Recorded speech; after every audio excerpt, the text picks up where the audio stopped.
All right, what's good? What's good? What's good? Hope everybody is doing well. Kentrell LeGrew in the building. What's going on with you, sir? All things double double. Oh, pause that up.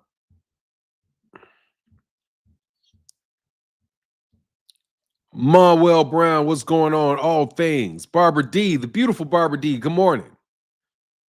Andy Gill, Kenny Moore, what's going on? Ray Henderson in the building. What's happening? Akeem Idris, what's good? Fresh Baker, what's happening with you, man? What's going on? What's going on? What's going on? Man, I listened to something yesterday. I could not believe I heard it again. Very disappointed in the sport of boxing today. Very disappointed in you guys. Very disappointed. Brian Lane, what's up, man?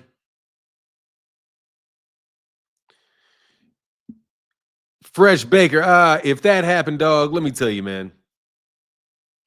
Keyshawn will get what he deserved. Keyshawn will get what he deserved. That prank was not cool. That prank was not cool. That prank was not cool at all. I knew that crap was not Dennis Berenachik didn't do that shit.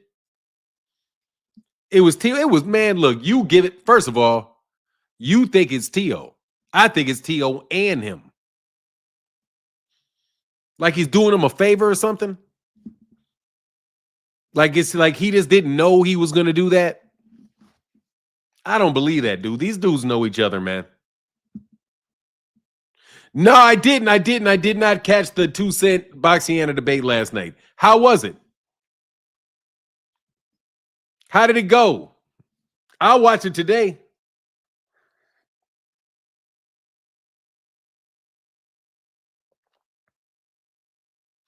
Her win that was overruled? What do you mean her win that was overruled? How was her win overruled?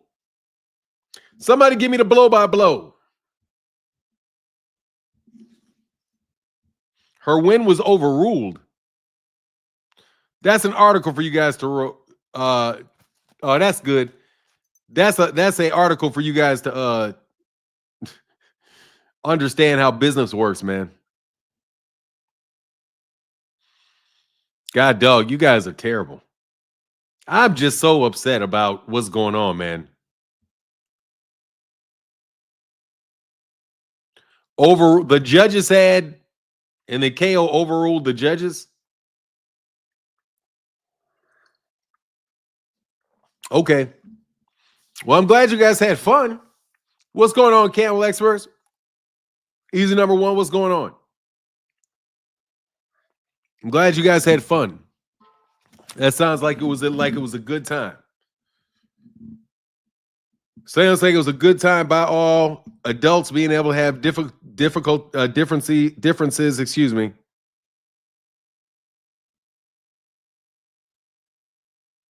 Differences of opinion. Good for them. Glad that you guys were able to have a good time. I, on the other hand, heard that your boy Turki Alashiek, the debate was dope. No boxing hacker or frequent flyer. Holy shit, it was refreshing. Oh, yeah. It was a prolific debate by the ladies. Okay, I have to check it out.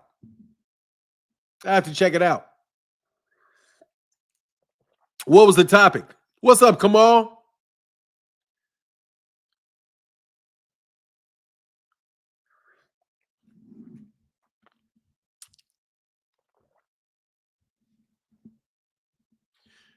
What's up, Joe?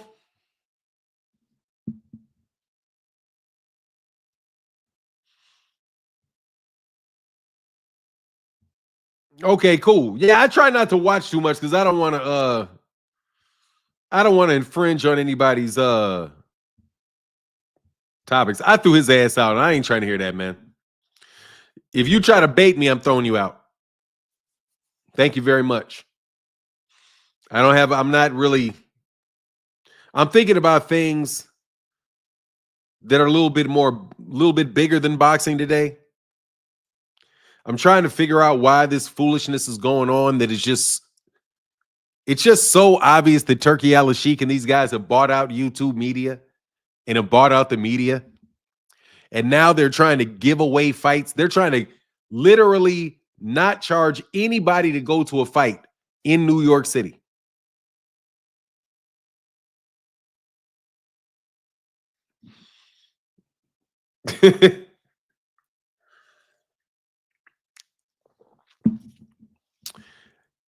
They are so over the top trying to price out everybody in boxing.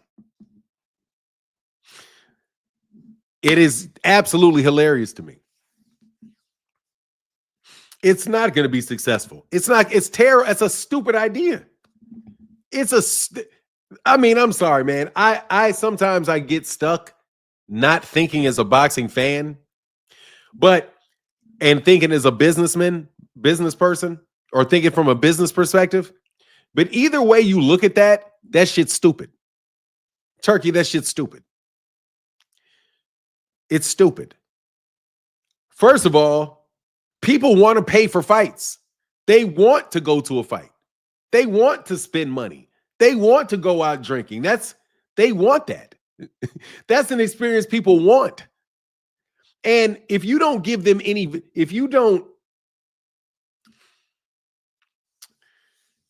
how can I say this? Look at all the operational problems with that. How are you going to decide who sits where if you don't charge anybody any money?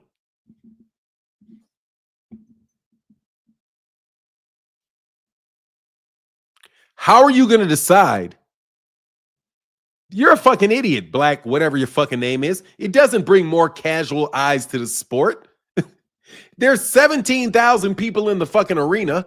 There's going to be 17,000 people in the arena, whether you charge them the money or you don't charge them the money. That's what comps are for.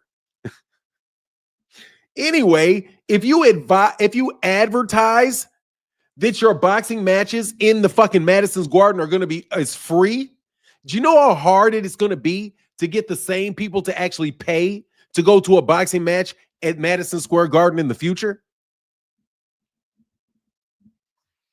If I was Madison Square Garden or Barclays Center, I would tell Turki Alashiek, why don't you go have that shit at a park? If you want to give it for free, go have it at a park. Because if we start giving away our events for free, how in the world are people going to want to pay money to come to our venue again? That's not how pricing works, man. Pricing, you understand that people want things. A lot of times people want things because they're expensive. And other issues, if you give people something for free and you introduce somebody to something for free, that sets the price point. That's what they think it's worth. They think if you give something the first time that you give something to somebody for free, right? Other than maybe a little sample of something, but I'm talking about you give somebody the product for free and you get somebody used to getting that product for free. It's going to be hell and high water to get them to pay anything for that, to get them to pay for it anymore. Because they're going to be used to getting it for free. And they're also going to think that's the value of it. But also, let's talk about the fact that more than likely, he's not going to do that shit. Once again, it's a half-cocked idea that you guys just throw fucking out there. You told me I was going to get the fight for free on DAZN. And they tried to charge me for the undercard.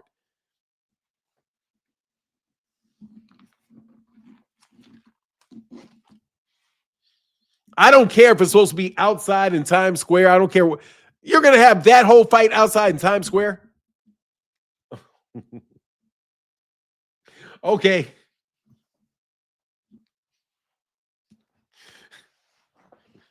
That's fucking stupid. Who don't want to pay for fights? People pay for fights all the time. Gervonta Davis is going to do $14 million in the venue in Barclays Center. Anyway, Phenomenal Show said People pay for exclusivity, business 101. Yes, they do. Dude, he's trying to crash the market, man. Just be honest. The dude is trying to crash the market. It's very obvious what he's trying to do, bro. He's trying to crash the American market. Just like Eddie Hearn before him tried to crash the American market. That's what he's trying to do, bro. That's what they trying to do with the fucking golf shit too. Them urban people, but exactly, man. People, phenomenal show said business 101, bro. So he's either incompetent or he's trying to crash the market. I think he's trying to crash the market, personally. But I'm telling you, play around, dog. Keep playing around, man. Keep playing around, bro. Keep playing around with people's money. Crash the market and keep trying to crash the market. Keep playing with people's money. There's one thing in the United States that you have to understand, man. Cash rules everything around, period. If you start playing with people's money, people will start playing with you. Just remember why you're over here getting cute. Trying to crash markets. Dog, United States ain't that easy to break down, bro. It's really not. You're not that slick. You better be careful, bro. That's all I'm saying. Playing with people's money. Yeah, he's definitely trying to crash the market. In my circles, at least it's working because nobody wants to pay $80 pay-per-view no more. Bro, it doesn't matter. He's not, dude, it doesn't matter. It's not going to affect the PBC. Y'all, the people that didn't want to pay $80 for pay-per-view didn't pay $80 for pay-per-view to begin with. You guys say that shit, but you're not the ones paying the $80. The PBC's numbers are too consistent for you guys to be the ones that are actually paying the $80. You guys are the ones talking about you don't want to pay the $80 and watching that shit on a Fire Stick. But the people that want to pay for it are paying for it. The people that want to pay for it are paying for it. And that's who the PBC is dealing with. They're dealing with the people that are actually paying the money. That's what I'm saying. You keep playing this game, losing money, hoping you're going to hurt somebody else's bottom line. That's all he's trying to do. They're just trying to assassinate the PBC's bottom line. And they keep trying to get find cash cows to come in here to help them do it. Okay, keep playing. I'm trying to tell you, man, keep playing, bro. Keep playing. You guys play, you make a big enough a dent in enough people's pockets in the United States of America. Okay, keep playing. I'm from Chicago. I'm telling you, keep playing. People know, I'm trying to tell you, rich people always think they can do whatever they want to do because they got some money. But then they start playing around with people's livelihoods because they think it's a fucking joke. And shit gets serious. I'm telling you, you shouldn't be doing that shit. It's not cool. Like what they're trying to do to American boxing, it's even the people that are representing the zone, what they're trying to do to American boxers. It's not just Gervonta Davis. It was Floyd Mayweather Jr. before that. It was Mike Tyson before that. This shit goes all the way back to the early 1960s when the WBA broke from the WBC. The WBC broke from the WBA, excuse me. It's anti-American. You guys are trying to dip in people's pockets. You got the stream, you got the streaming now. So you think that you can just siphon off all of the boxing experience in the American dollar out into your country without giving any real value to the American boxing public. But you think you can pay off all the boxing talking heads so they can be Americans talking, but that's all they're doing is talking. We know exactly who the paying American boxing fans are supporting. And you can say what you want to say. Casual boxing fans have not been the ones holding up the sport. It's been the hardcore boxing fans that reliably and consistently has been supporting American fighters. Turkey does not have deeper pockets. Get the fuck out of here. He does not have pockets. Turkey doesn't even have pockets. It's a public investment fund. Okay, though, Mr. Big Pockets. Okay, Mr. Big Pockets. Okay, Mr. Big Pockets. I'm telling you, man. A fool and his money are soon parted. And what I see is a fool being parted with his money. And the people that are helping him part with his money, I'm glad you getting all that money. But that's all you doing is playing a fool and separating him from his money. He's never going to make a significant dent in American sports. There's too much gambling money in it. There's too much money that people are making, putting on big events for you to try to shut the whole industry down by starting out giving free events and trying to lose money just so you can counter program people and run down the American boxing market. Okay.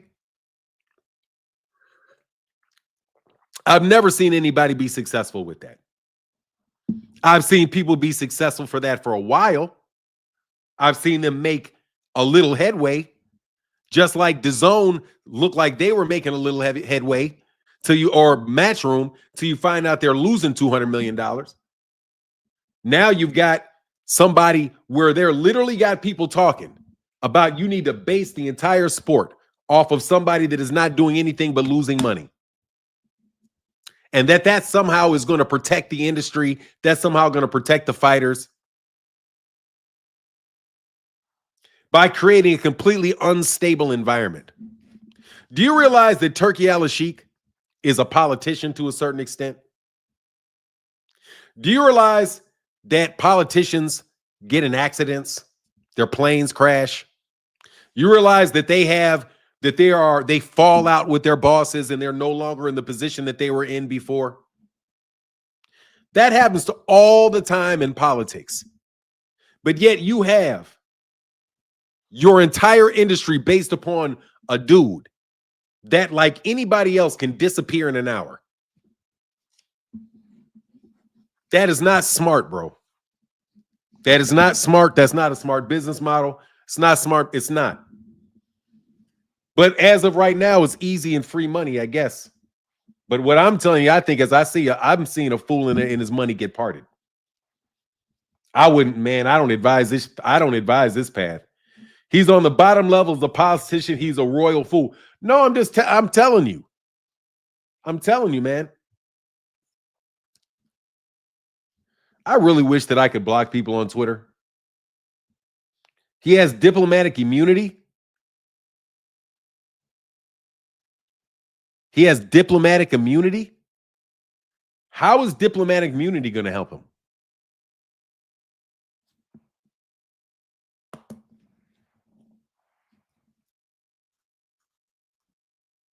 No, another person will not take. Look, dude, let me tell you something, man. You guys are fucking morons for this shit. I'm just telling you, bro. I think you guys are approaching this shit in a way that is moronic. I think that you guys are penny wise and pound foolish. There's no reason in the world that you guys should be jacking up the price of fighters and submarining the cost. Watch this shit. Decreasing the revenue and increasing the cost. You are literally telling me that as a guy that is decided that he is going to massively overpay fighters, right? Just so that they won't sign and fight with other people, they'll fight with him. At the same time, refusing to charge anybody for the product?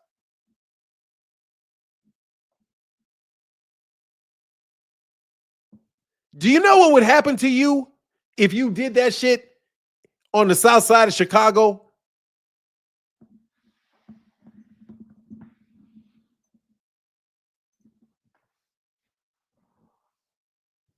people are not just going to lay down. People just not just going to lay down, bro. You literally got Ariel Arlawani talking about tearing up the Muhammad Ali Act. Literally got Ariel Hawani talking about, oh, they said they're going to tear up the Ali Act. You're going to tear up the Ali Act.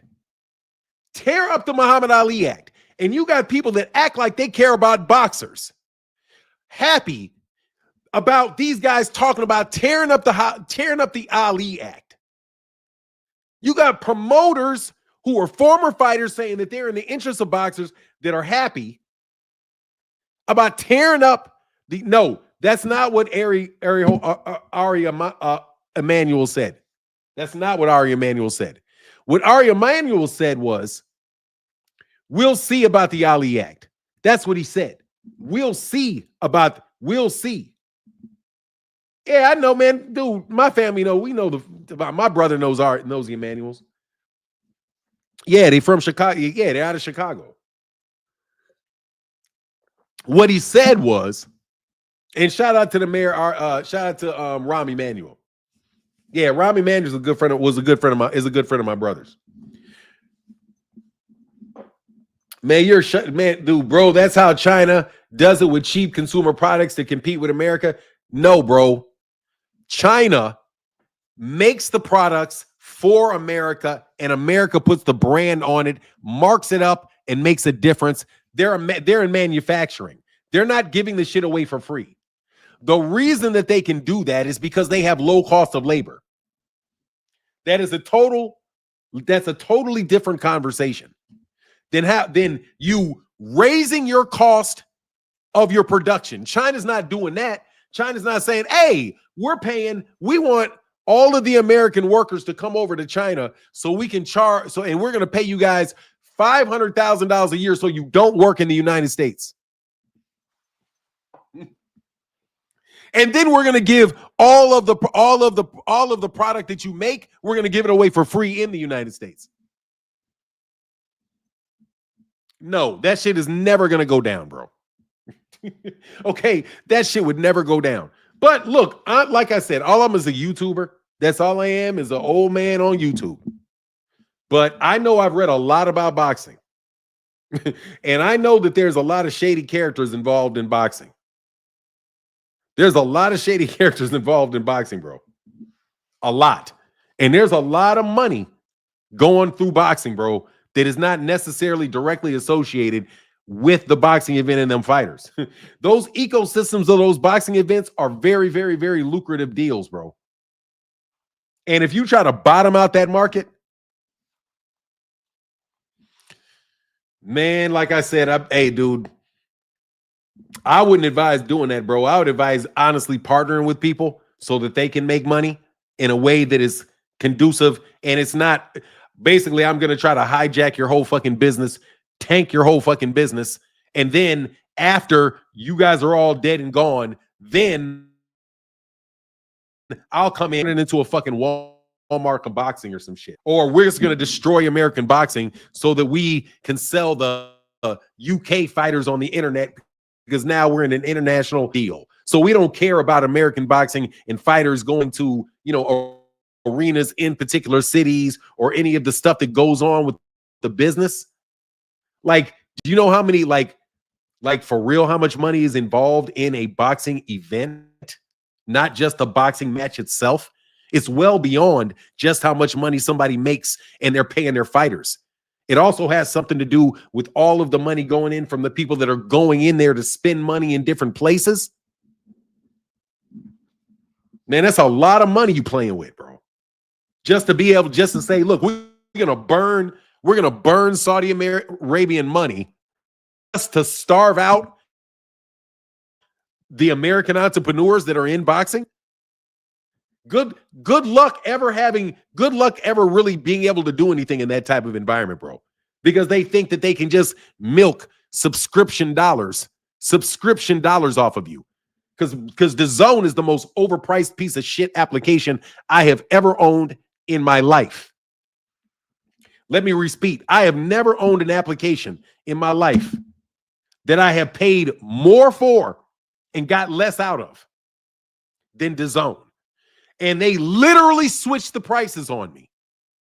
Literally switched the prices on me.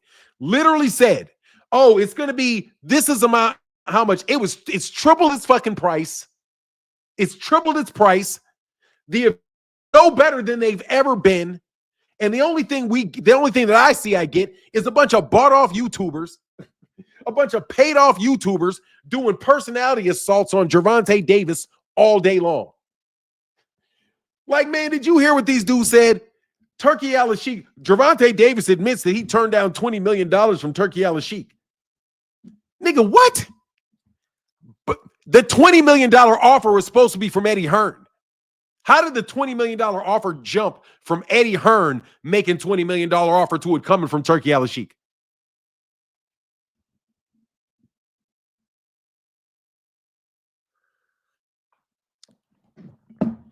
Nah, man.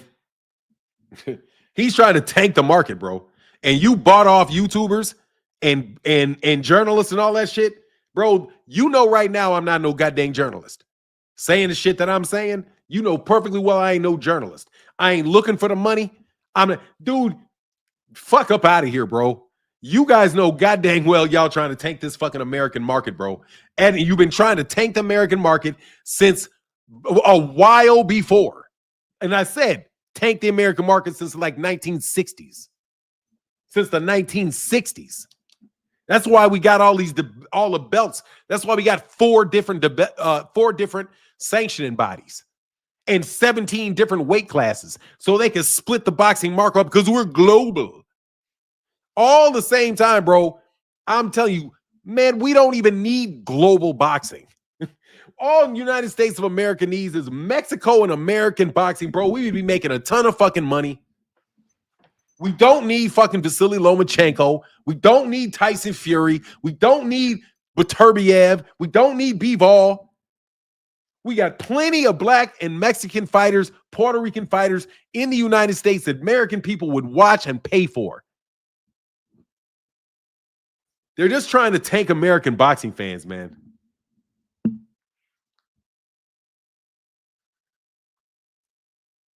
That's all I'm saying. They're just trying. You look at your overall business model. They're trying to tank American boxing. Period. And these media dudes are like, if you can't beat them, fuck it. We can't beat Al Heyman because you see Bob Arum is about to go, and I fucks with Bob Arum heavy. Much respect to Bob Arum. I've learned a lot listening to Bob Arum. I've learned a lot watching Bob Arum. Bob Arum is a. No disrespect to that man. He is one of the greatest people to ever be involved with the sport of boxing. He's 90 years old, and his company just lost his biggest contract.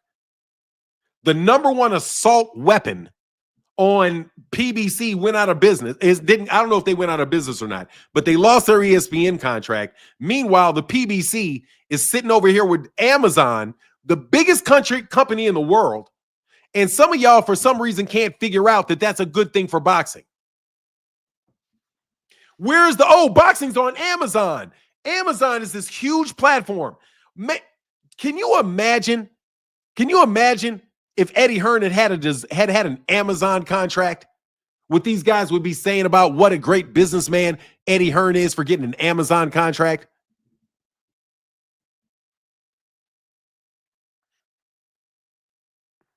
I heard Turkey bringing boxing back on HBO.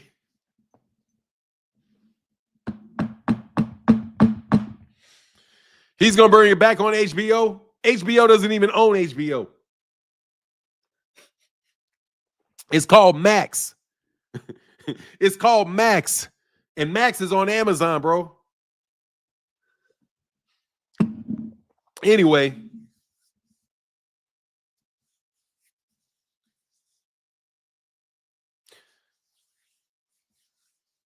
Dude, because he's over. First of all, I don't even know that to be true.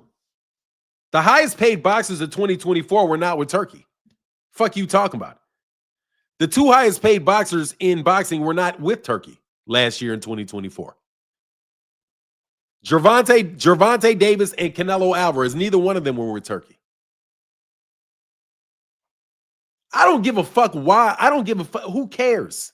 And by the way, they didn't earn the money. They're just burning money. Shit, write me the fucking check. Anyway, whatever, man. Dude, you're out of here with this $80 for pay-per-view. You're not paying for anything.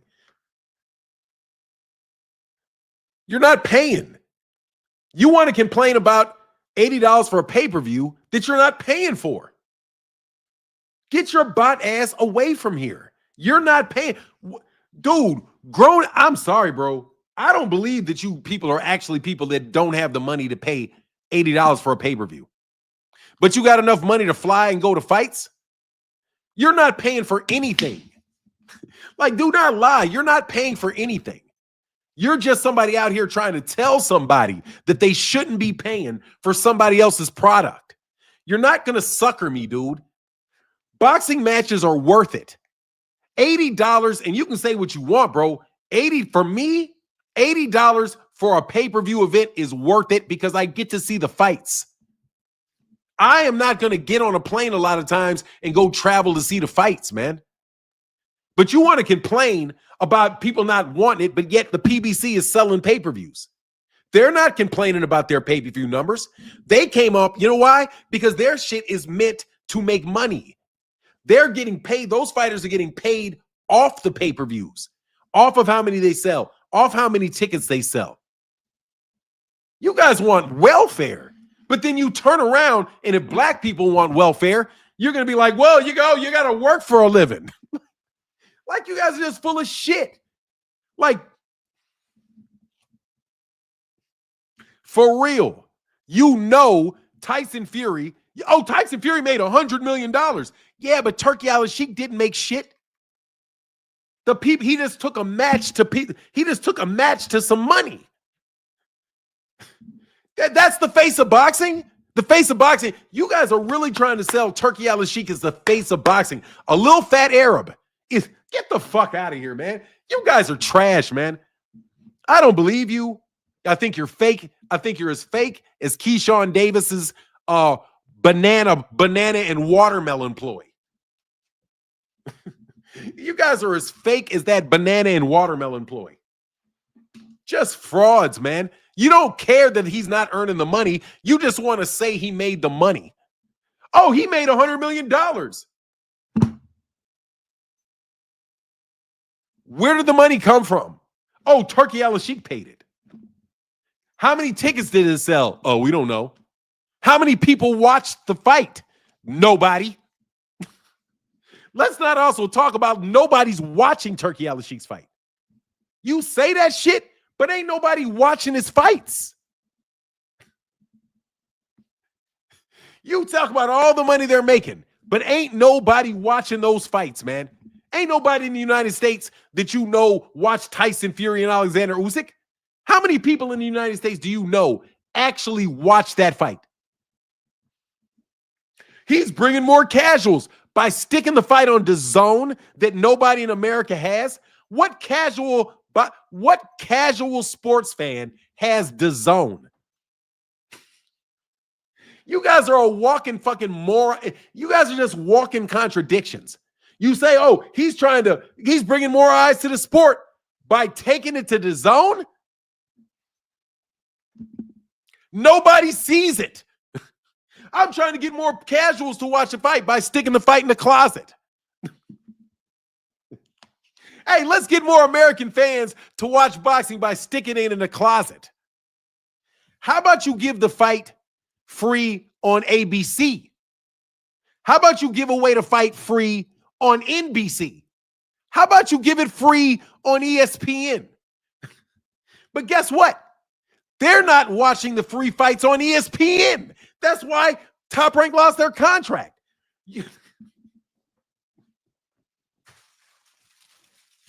Dude, Top Rank had Tyson Fury. They did not renew, and they had Tyson Fury. They had Monster Inoue. They had these guys that you said were such big stars. But yet, ESPN said, no, thank you. We don't want them. Maybe you think maybe they were sick of airing fights for Monster in a way at 3:30 in the morning. The people you say these are the dudes. They just got thrown for bad viewership. Bad viewership. They weren't even, dude, they didn't bust 1 million. They got 30 million people. They ain't bust 1 million. And that shit's free. They moved them to Friday. Where's the Boxing Writers Association of America? Where were you when they moved ESPN to Friday? You guys are so bought and paid for, bro. And YouTube used to be a place where you could talk to people that were not bought and paid for.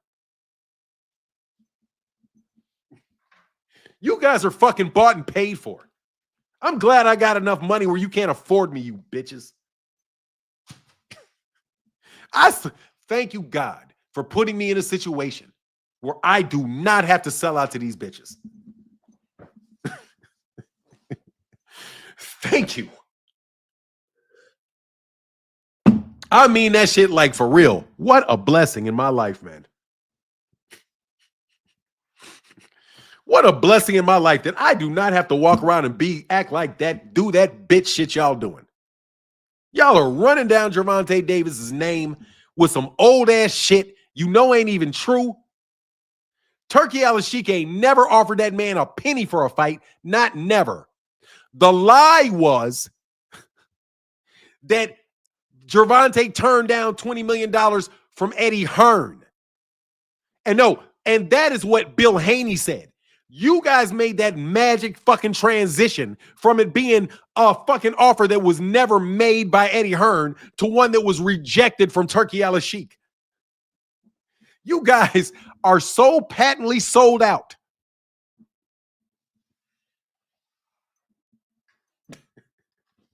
My God, how do you sleep? How do you sleep?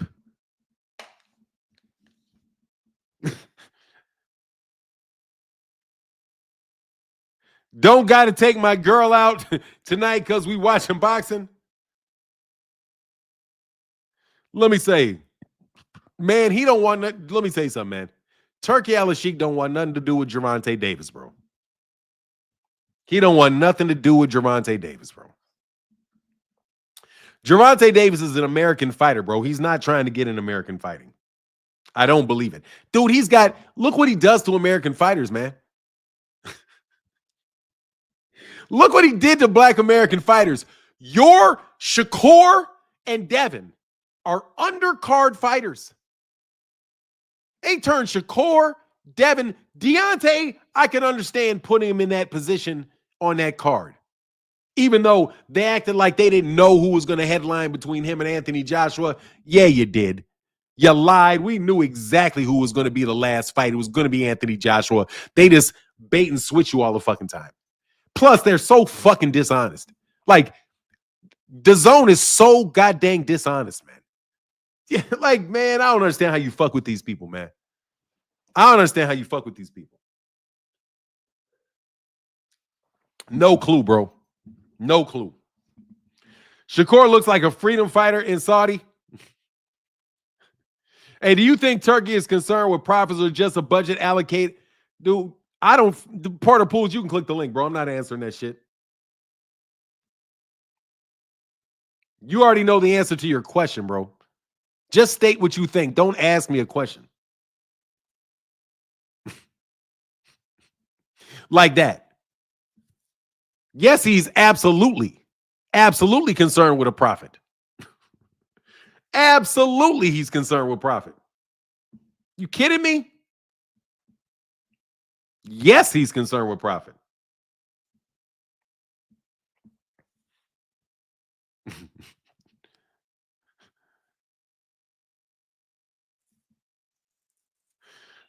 That's why, hey, no, when you take the money, wouldn't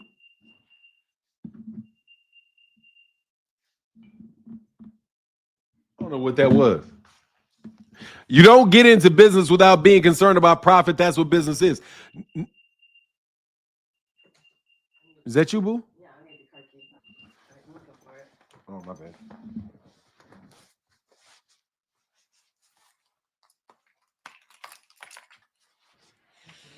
Sorry, man.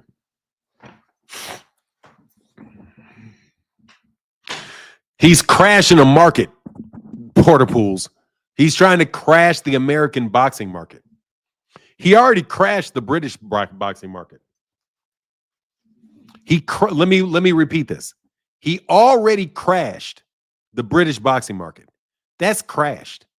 That shit's gone. That British boxing market that people were bragging about when Anthony Joshua was coming up, that's all gone. That's all gone. Matchroom works exclusively for Turki Alashiek.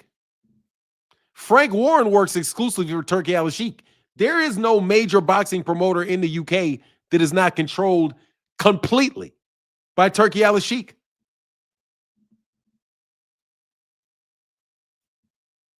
They crashed that market. All their big fights are taking place in Saudi Arabia. Those little local markets and all those people for those fights that were getting paid off those fights, they're not getting paid off those fights no more.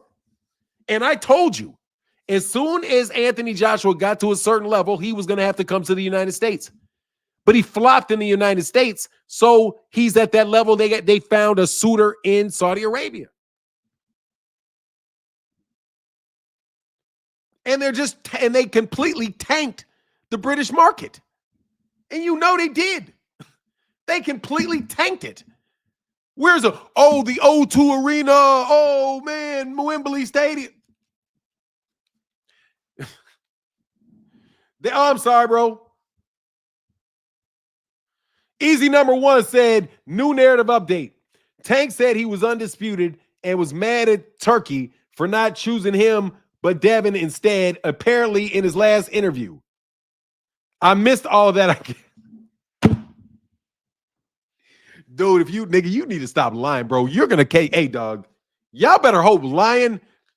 Hey, seriously, man, I don't want nobody to catch no diseases, but you better hope that there ain't no psychic connection between diseases and your ass lying. Okay? Like, y'all better hope that your scientists have not just failed to discover the link between lying and major health problems. Because I listened to that shit. Tank said he was undisputed and was mad at Tank for not choosing him. These niggas just lie. Bro, they just lie. Dude. Just like Turki Alashiek said, well, I sent some shit to the media and I just lied to the media so they would lie to you. Gotta love you fucking morons, bro. People pay for exclusive business 101. My guy. Sorry about that. Thank you, bro. Bank, hey. Oh, I'm sorry. They don't even understand economics, Noop. Amazon has over 200 million subscribers. The PBC don't even need 1% of that to make a big profit. Nope. And all they need to do is stay there and make actual money while you guys win the battle of bullshit YouTube channels. I'm sorry, man. I'll never get a contract with these dudes. Hey, for the spectacular knowledge of this sport we call boxing, thank you, Bank Hayes. I appreciate that more than you know. I'm going to tell you something else. Can we have an MH Blackwell conversation for a second? I'm telling you, man, an MH Blackwell conversation, which means I'm going to talk about something political, but it's going to be related to boxing. Put a 1 in the chat if that's okay, because I'm going to say something that may be controversial, but I want to say it because, again, I'm from Chicago, man. All right, dude, I'm from Chicago, bro. I'm telling you, I pay attention to this shit. Dog, they shot Donald Trump in the earlobe. Watch this shit. They shot Donald Trump in the earlobe on purpose. I'm telling you. You know how they said they had that assassination attempt on Donald Trump? And how it hit him in his ear and like, oh, he lived. He turned his ear right at the right time. No. No, I'm going to be unmonetized for this video. I got to say this shit. Because I'm a conspiracy theorist at heart. They shot him in the ear on purpose. Kind of like, fuck around. And I won't miss next time. I'm telling you, man, I believe that. I believe that. That boy didn't miss on that, but nuh-uh. He said, I disagree, but I feel you. And they shot that man on the ear. Hey, look. Well, hey, Bang Hayes, did they try to shoot him? Bang Hayes, did they try to shoot him? They tried to shoot him, though, didn't they? Did you see that CEO? Did you see that CEO that got shot in the head? Did y'all hear about that CEO? Somebody walked right up and shot that CEO in the back of the head?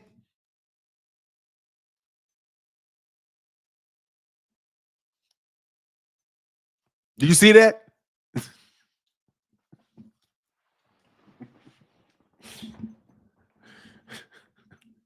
Hey, I'm from Chicago. I'm telling you, you can't open a fucking parking lot, dog, without somebody clacking at you.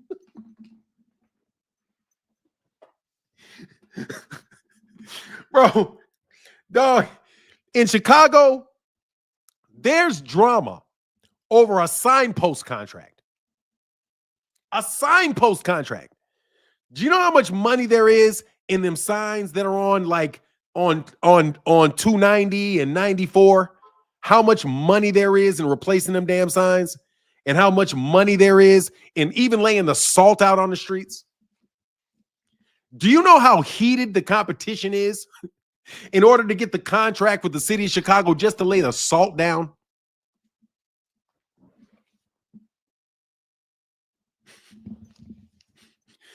You think people play about salt contracts? They don't. People do not play about that. They don't play about it, I'm telling you. So anyway, y'all better be careful. All I'm saying is y'all better be careful running around playing with people's money, man. I'm careful about playing with people's money, bro. Like, seriously, I'm really careful about playing with people's money. Really careful about playing with people's money. That's like even with like Bob Arum. I like Bob Arum. I got respect for Bob Arum. And I'll give credit to Turki Alashiek if his fights are good. But I think I'm a fairly brave person. I'm not trying to crash markets. I'm not trying to crash markets. Trying to crash markets? Dog, you fucking with a lot of people's money, bro. But anyway, y'all keep doing that shit. Y'all keep doing it. Y'all niggas out there in Vegas. All I'm trying to tell you, don't come to Chicago with that. That's how, you remember how Martin Luther King tried that shit. True story. Martin Luther King tried to march in Chicagoland. Do you know what they did to Martin Luther King when Martin Luther King tried to march in Chicagoland? They shot at his ass. Pop, pop, pop. They didn't try to do no water hoses, nothing. They did bottles and bullets. Bottles and bullets when they tried to march through Chicago. I'm telling you, man, I would be careful playing with these people's money if I was you. That's all I'm saying. Because, you know, money is relative. Money is relative. This is a MH Blackwell conversation. Money is relative, bro. To me, $2,000 is not a lot of money to me. Right? $2,000 is not a lot of money unless I ain't got no money. At which point in time, $2,000 becomes like $200 million to me. Can we talk about a theory of economic relativity?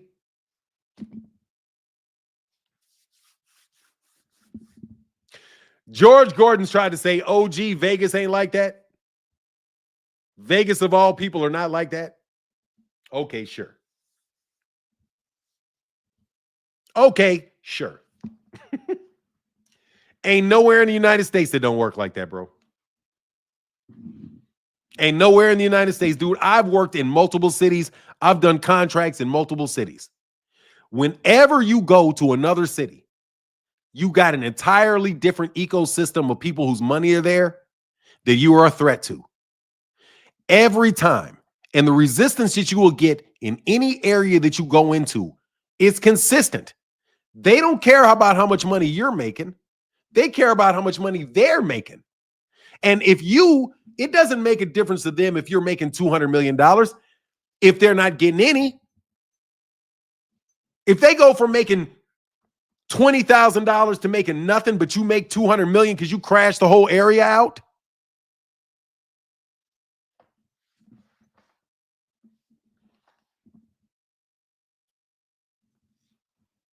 You're crashing the whole area out. You know what I'm saying? Like, you're crashing the whole area out. You're starving people out. Like, nah, I'm telling you, you play, bro. I'm telling you, play. I've always thought that shit had this dynamic to it. Because in boxing, the mob has always been involved. The mob has always been involved in boxing. Always. The reason that there's always been organized crime involved in boxing is because there's a very low barrier of entry.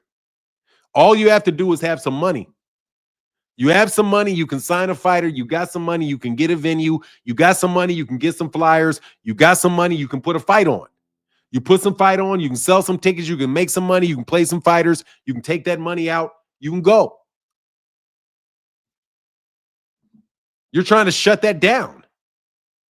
So don't act like you dudes are out here on these media circles working for these cats and you don't know that that's what this shit's about.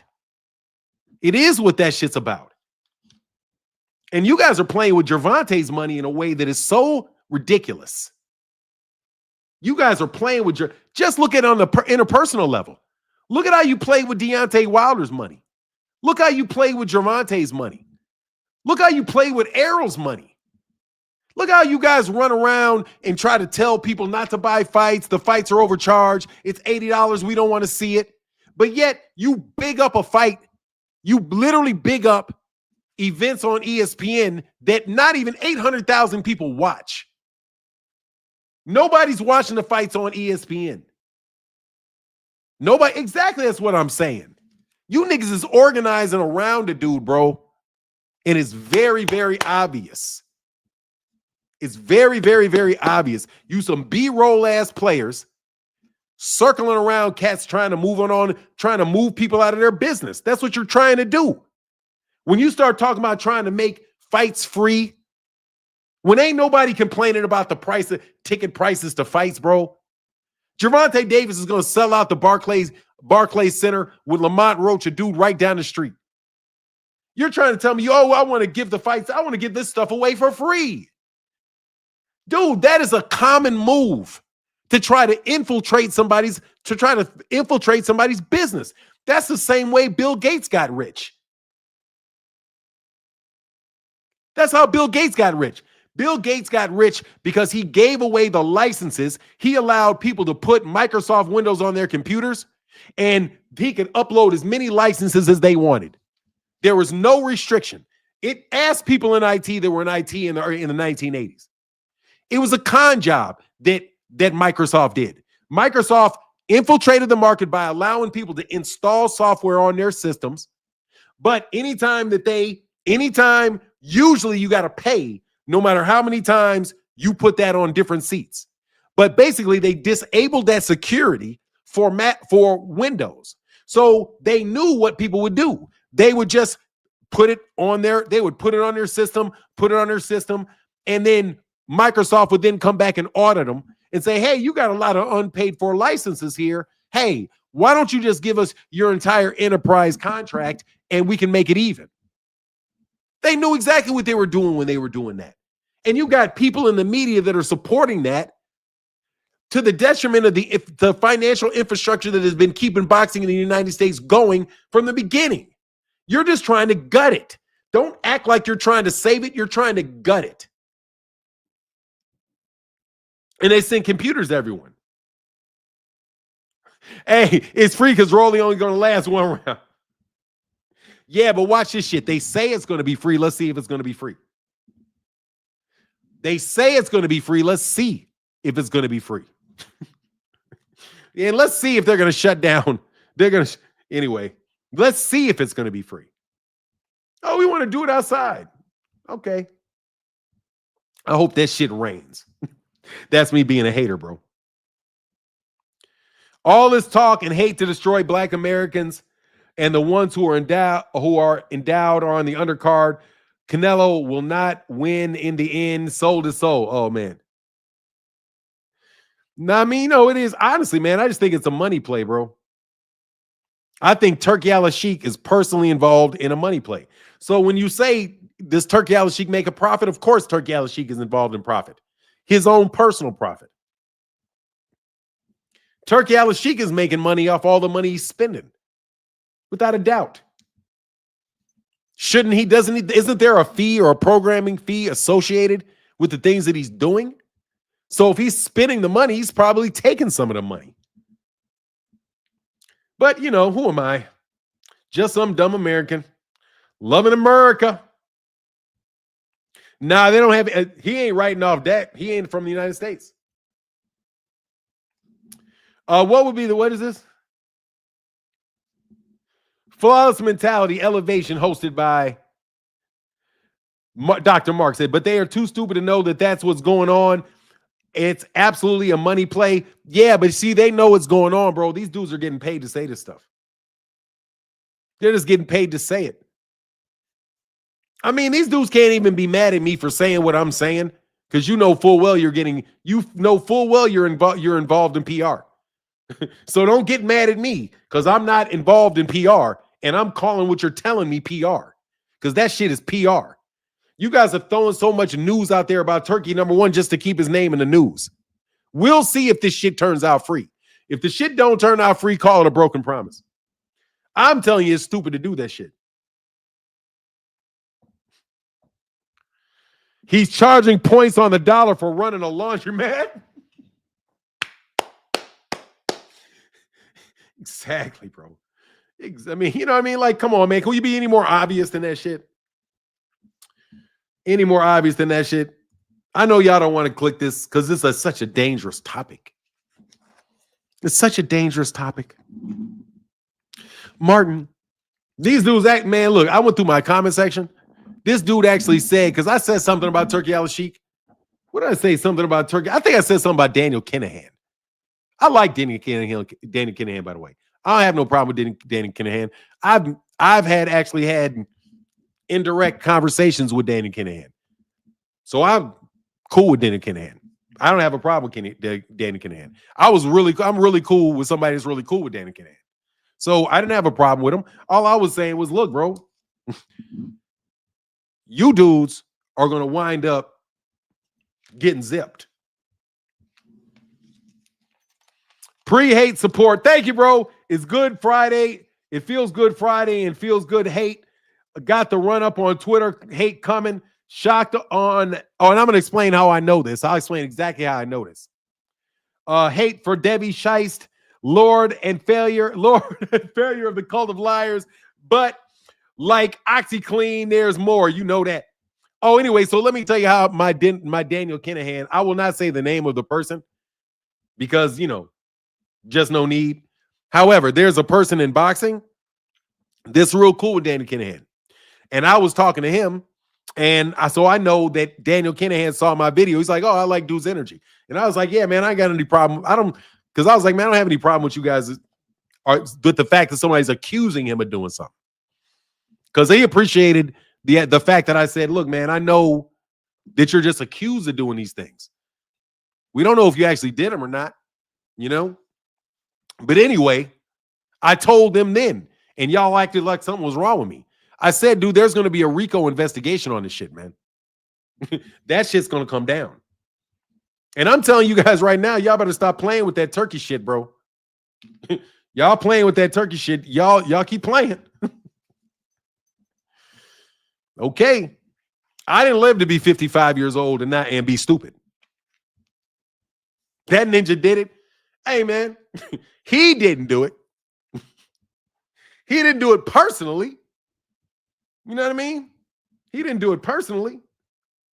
I'm not going to blame a man for something he didn't do personally. He didn't do that. He wasn't there. I saw the footage.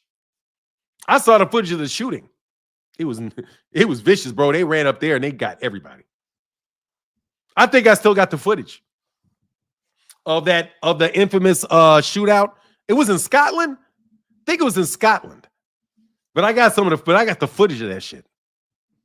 Hey man, them dudes don't play, bro. Them boys don't play. Whether you knew or not, you going down. Who, me? I'm going down. I know I'm going down. I'm going to go down when I die. Everybody die. I still don't think these people realize that your words don't come out of the blue. No, they don't. No, they do not, bro. They do not, bro. I was setting up meetings with Obama and them niggas for these dudes. Dude, I used to facilitate meetings between government officials and businesses all the time. All the time. What shit was ill? Oh, yeah, they shot them motherfuckers up, dog. They ran in that shit like... Hey, dog, I ain't gonna lie, dog. I ain't gonna lie, Danny Boy got style, dog. I'm sorry, I know, you guys know I suffer from mental illness, dog. So sometimes that's why I like boxing, because I glorify boxing. So when these dudes sent me the footage of that shootout, I was like, wow, they lit that shit up. They did not play, bro. They came in there black hoodied and masked up. Like no joke. Like they came in there black hoodie. Hey, they didn't play, bro. I was like, wow, okay. What up, Phoenix? Yo, what's good with it? I'm good, man. Just chilling with the family. What's up with you? Shit, enjoying this Friday. It's one of those days where you get the hate, maybe enjoy a little bit of boxing. I know tonight I'm gonna be watching that fight. That Keyshawn Davis and Chick, and you see Keyshawn came out. Oh, I'm sorry. It was Tiafimo, but is it really Tiafimo? Is it really? Because they was all buddy buddy that last time they were shooting next together, if you remember. So it's one of them things where I'm like, and I take it with a grain of salt. But this whole Turkey situation, though, man, I don't know. I don't know how I feel about it. Like, I know I don't like it. I don't know exactly how much I don't like it because I think it's It's some weird, bullshit ain't it? for it. Nah, weird is one way of putting it. Weird is one way of putting it. Because, like, man, like thinking about it, it's like, okay, they got everybody under one banner. If they have everybody under one banner, what they're gonna do about fight dates? Like that's one thing to consider. Like they got everybody out there. So what? They're gonna have everything on the zone? Is that what they're gonna do? And then at the same time, it's like, okay, they're promoting one fight, or are they not gonna promote it since they're just paying the people the money? They're not gonna promote it, not getting no eyes on it. So like how far are they willing to go on it? If they're really trying to crash the market, they want to get Al Heyman to fold. Then like, so what if Al Heyman never folds? PBC never folds. What, they're just gonna keep on doing it? Or is it gonna be like when things didn't work out in soccer and he bounced? You know what I mean? Mm-hmm. So I'm just looking at it like, okay, you got Golden Boy. If Top Rank goes over there, maybe you get them too. You got Matchroom, you got Queensberry. All of them is over there. And then what? They all going to do the fights like in the same place in Riyadh. Do they have multiple arenas to use? Are fighters going to have to be shelled, waiting their turn to get up there in the spotlight? What's going to happen? All them things that was complaining about with PBC fighters being inactive and It's not natural showing. it's natural to that system, and it's worse because it's just way over there. Yeah, so it's like, okay, what they gonna do to just like how they gonna have that all sorted out? Because right now, like you can see they got stuff on ESPN for the time being until that's done with Top Rank. Then they got the Zone, they got Amazon, and so we have three different avenues to watch fights. We got different promotional companies putting their fights on different dates, and of course we're still gonna have different dates. It's like, Top Rank got their guys they got to worry about, so they're looking for fights for them. The same thing with Golden Boy, same thing with Matchroom, same thing with Queensberry, everybody else. Same thing Hey, with real quick, PBC. bro. Is Keyshawn from New Jersey? Is he? I'm asking. Do you know if Keyshawn's from New Jersey? I'm honestly not sure. Does anybody know? I think Keyshawn's from New Jersey, isn't he? Or is he from Virginia? He may be from Virginia. Okay. Well, I'm sorry because I want to know if Fahim's New Jersey bias was bumping up, but yeah, I think he is from Virginia. All right, go ahead. I was going Joan on Fahim, but I was wrong. Go ahead, man. But he is one of Shakira's friends, so he's what, New Jersey adjacent. Is that what it is? Something like that. But yeah, man, like dude, looking at this whole system they got set up. I don't know how much that's really gonna work for fighters because I mean, like right now they helping out the fighters that somewhat got a name but just can't sell. You know what I mean? What's gonna happen to people that's up and coming? What are they gonna do with them? They're gonna end up like what, untelevised or free TV, or are they gonna make every single card one of the ones that starts 11 in the morning?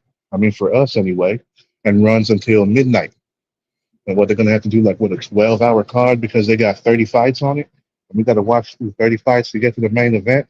Like what's gonna happen? Hey man, is something wrong with me, bro? Or did those I could never watch a fucking DAZN card from like 10 o'clock in the morning to like 5 o'clock in the evening. Is that Me neither. did you experience that ever? Yeah, like I put it on like while I'm cleaning the house and then come in and check every now and then to see what's happening. Like I never sit down and watch the whole thing all the way through. I'm just like, man, ain't nobody got time to sit and watch through 30 fights. Like, come And on. dude, hey, and we are paying for every one of those 30 fights. And the fighters is not getting paid because hey, whenever they got them cheap pay-per-views, but they got all them guys to pay. That's another thing that's kind of weird about them saying that it's going to be free in Times Square for Raleigh against Ryan. Okay, so what? They bought all the tickets? Is that what they did? They went ahead and bought all the tickets or paid the venue, and that's what's going to happen, so people can get in free.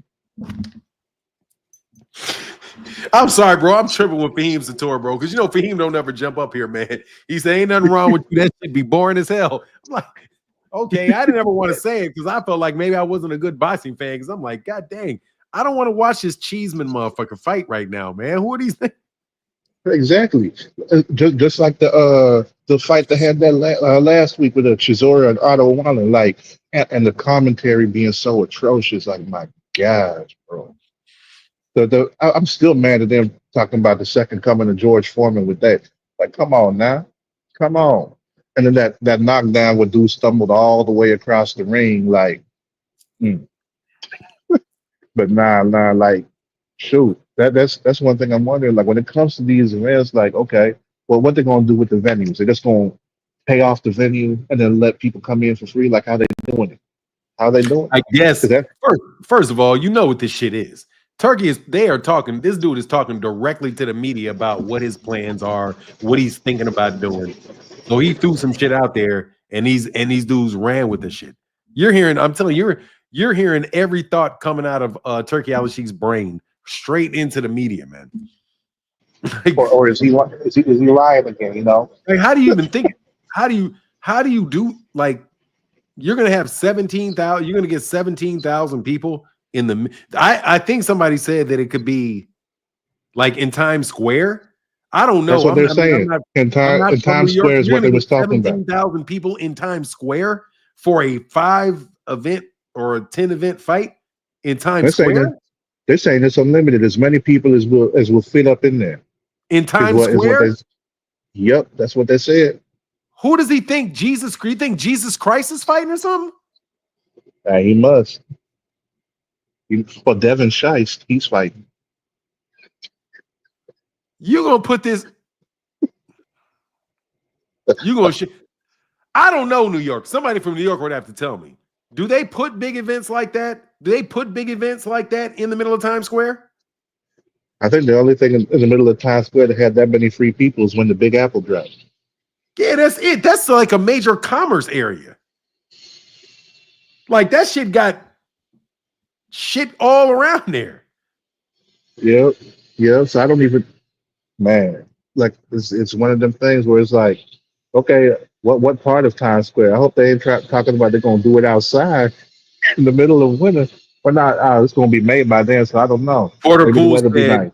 he's from New York. He said he's from New York or New Jersey. I think he's from New York though. He said no. I'm like, dude, you have to shut. You're trying to shut down the middle of fucking Manhattan for a fucking Ryan Garcia fight. Like, I And you can know, understand if that shit was like maybe I mean, maybe shit, I don't know, Kendrick Lamar and Beyonce do a concert or some shit in the middle of that bitch. Like, yeah, but I mean, they had them. I forget which celebrity it was, but like businesses were pissed off talking about, oh, well, y'all didn't let us know ahead of time, and then all the streets were closed. We lost business that day. So what? They're gonna go around to all the businesses in that area talking about, hey, let us give you some compensation for what you made for the day, because we're gonna shut this shit down. We're gonna have these fights going on all day. hold on one second. We got one guy here. P Hunter, how can I help you? Oh, it's Hunter Young. What's going on for nine? Oh man, what up, Hunter? Man, my bad. What's going I on? don't know why my thing says P Hunter, but nah. I mean, they could try to do it in Times Square, but it's not gonna happen. I can see Central Park. If that had said Central Park, that would have made more sense to me. But Times Square, you're talking about blocking off how many? You talking about blocking off at least 2 or 3 blocks, and then you got to think about the logistics of all those people moving in and out. And I mean, it would be a nightmare. They do it for they do it for the New Year's Eve because that's New Year's Eve, It's and New Year's Eve. That's just right. But for a fight, I mean, like I said, it'll be a logistical nightmare. They got to pay all those cops overtime and all this extra stuff. I mean, he could try it, but I don't see it. yeah, I think that shit is just out the top of their head. You know how they Yeah. said they were gonna the Shakur Stevenson undercard. I didn't did, what was it the under what was Originally, that they said $12. They said $12 is what it was gonna be. for no, they said some shit was gonna be free. They said the undercard was gonna be free on some card. And I woke up in the morning and there was like you got to pay $15 to get it. Oh, better be Evan Bivol, the first fight, Yeah, I the think. undercard to that. Yeah, because at first they were going to charge money when Shakur was on there. Then he pulled out with the injury, and then they're like, okay, it's going to be free. But then they backtracked on that. And woke up that morning, found out we had to pay for it. That no, it was just the main event was free. No, the first of all, the main event wasn't free because it was on ESPN Plus, so I had to pay for that. But yeah, that shit is not gonna be in New York, man. These motherfuckers just be. That's why I don't believe the shit coming out these dudes' mouths, man. They say And that's why I anything. say, yeah, that's why I say, like closer to the date, and they start doing these press conferences, you're gonna see. At least this is what I'm thinking. You're gonna see this actually gonna be at some arena. They're gonna go ahead and announce the arena. It ain't gonna be at Times Square. That's my suspicion. Like they're saying that now, but then it's gonna end up changing. It's gonna end up changing probably when they find out they're reaching all them roadblocks and everything. And it's like, oh, but things ain't working like we thought they would. So that I that's mean, that's the way I'm looking at it. if Fanon, you had mentioned the mob. Who you think runs the Teamsters and all that stuff in the mob to even set all that stuff up? It's the mob. Absolutely. If they try to put up that stage, that's going to be the mob more to put at the mob people doing that. So it's I mean it's a they you know what he's talking to me talking right now. Like I said, if that had said Central Park, I'd be like, all right, I can understand that. Diana Ross did a big ass concert in Central Park for free. I mean, It's Diana Ross. right. That's what I'm saying. So, and that was way back in the day. Yeah, So, when it was Diana Ross. I'm Ain't like, nobody on that level right now. she's huge. so it's gonna be interesting. Man, they just be making shit up. Hold on real second. Okay. Yeah, hey, you good? You good, Honey Young? Anything else going? I got a call right behind you. No, I'm good. I'm good. Thanks, man. All right, brother. Always good to talk to you, man. Peace. CSO, how can I help you? What's good, bro? Y'all can hear me? Yes. All right, so I just want to say welcome back, Fanon. Been missing you, honestly. I be watching you like every time you live for real. Always talking about something. You be reading my comments, but like you started to read one earlier. Like I was asking, what could he, if he wanted to honestly help boxing? Like, but y'all been like honestly going through and answering, and it's like not logical what he kind of trying to do. Like just listening to y'all talk, like it's like nothing he trying to do that's trying to actually help for real. So like that really was my question earlier, but like I'm just saying like y'all answering it for real. Like I don't understand, but like yeah, it's just crazy. Hey, man. Boxing will be just fine, man. People have been trying to save it for 300 years, man. Yeah, that's what I was gonna ask. I mean, like I always think it's been fine, like in terms of people paying, like my father and like any of his friends or like my older family, they always gonna pay. Like I even put a comment like the only time I didn't want to pay is when I didn't have money. So like you feel me? Like those only the people who ain't got the money to pay for it, they really want to watch it. So I mean, Yeah. Well, all right, man. Well, thanks for coming through, bro. yep, and it's Appreciate you. Baltimore in the building All already. right, Baltimore. Yep. Get back, man. Peace. I'm sorry, Phoenix. What are you saying? Oh yeah, man. Like, no, I agree with him. Like me personally, I don't think Turkey's helping at all. Because you always hear like how people talk about, getting that quick money instead of looking at the long money, and that's what they're looking at right now. A lot of fighters looking for that quick money. Again, they want to get that Mayweather money, but don't want to do pretty boy things. That's the problem right here, and they not selling. Like every fighter that's been able to stand on their own, from Ali to Floyd Mayweather and to Canelo and Tank, all those fighters never had to worry about this because they eat what they kill, and that's just business. Like in business, if you want to make a profit, if you want to stay in business, you got to make a profit. And these other guys ain't making a profit. Like they getting money. I remember, like I know a little bit ago you were talking about, they're making money, but did they really earn it? And I wouldn't even say that they making the money because they're not making anything. They just getting the money. They're just getting it. It's just being handed out. You know what I mean? So it's like, for me, I look at it as a situation where, okay, once these bigger names, get whatever money they want, they get out the sport. And the guys are smaller, okay, they're not going to be getting that same money once those duels move out. They just not. They're just not. And then they're going to start realizing, oh, okay, well, you know, when how can I get this type of guarantee? When am I going to get that? When am I going to get that? Because once Tyson Fury is done, and I'm thinking he is done since he announced his retirement, unless he talking about coming back again. And then who else they got over there? Canelo, he got his 4-fight deal with them right now. Don't know what his plans are for after that. They got Terrence Crawford just looking for his last big payday with Canelo. He probably going to be gone after that. They got Ryan Garcia, basically the only name at Golden Boy that anyone cares about right now. They got Devin Haney, who he got that small cult of people that still kind of care about him, and I guess will care about him too. And then whoever they got over at Matchroom and Queensberry, which ain't really saying much because I mean, who are they? What, Connor Ben? Is that the biggest name that Eddie Hearn got right now? So it's like, what happens when these Shakur. guys are gone? Shakur. Oh, I said big names. I mean, he a name, but he had them people walking out in his hometown. I don't. What you think they're gonna do in Saudi Arabia? They don't know his ass. People who know him wasn't sitting there to watch in his own hometown. You think they're gonna be? Nah, you're gonna be seeing them.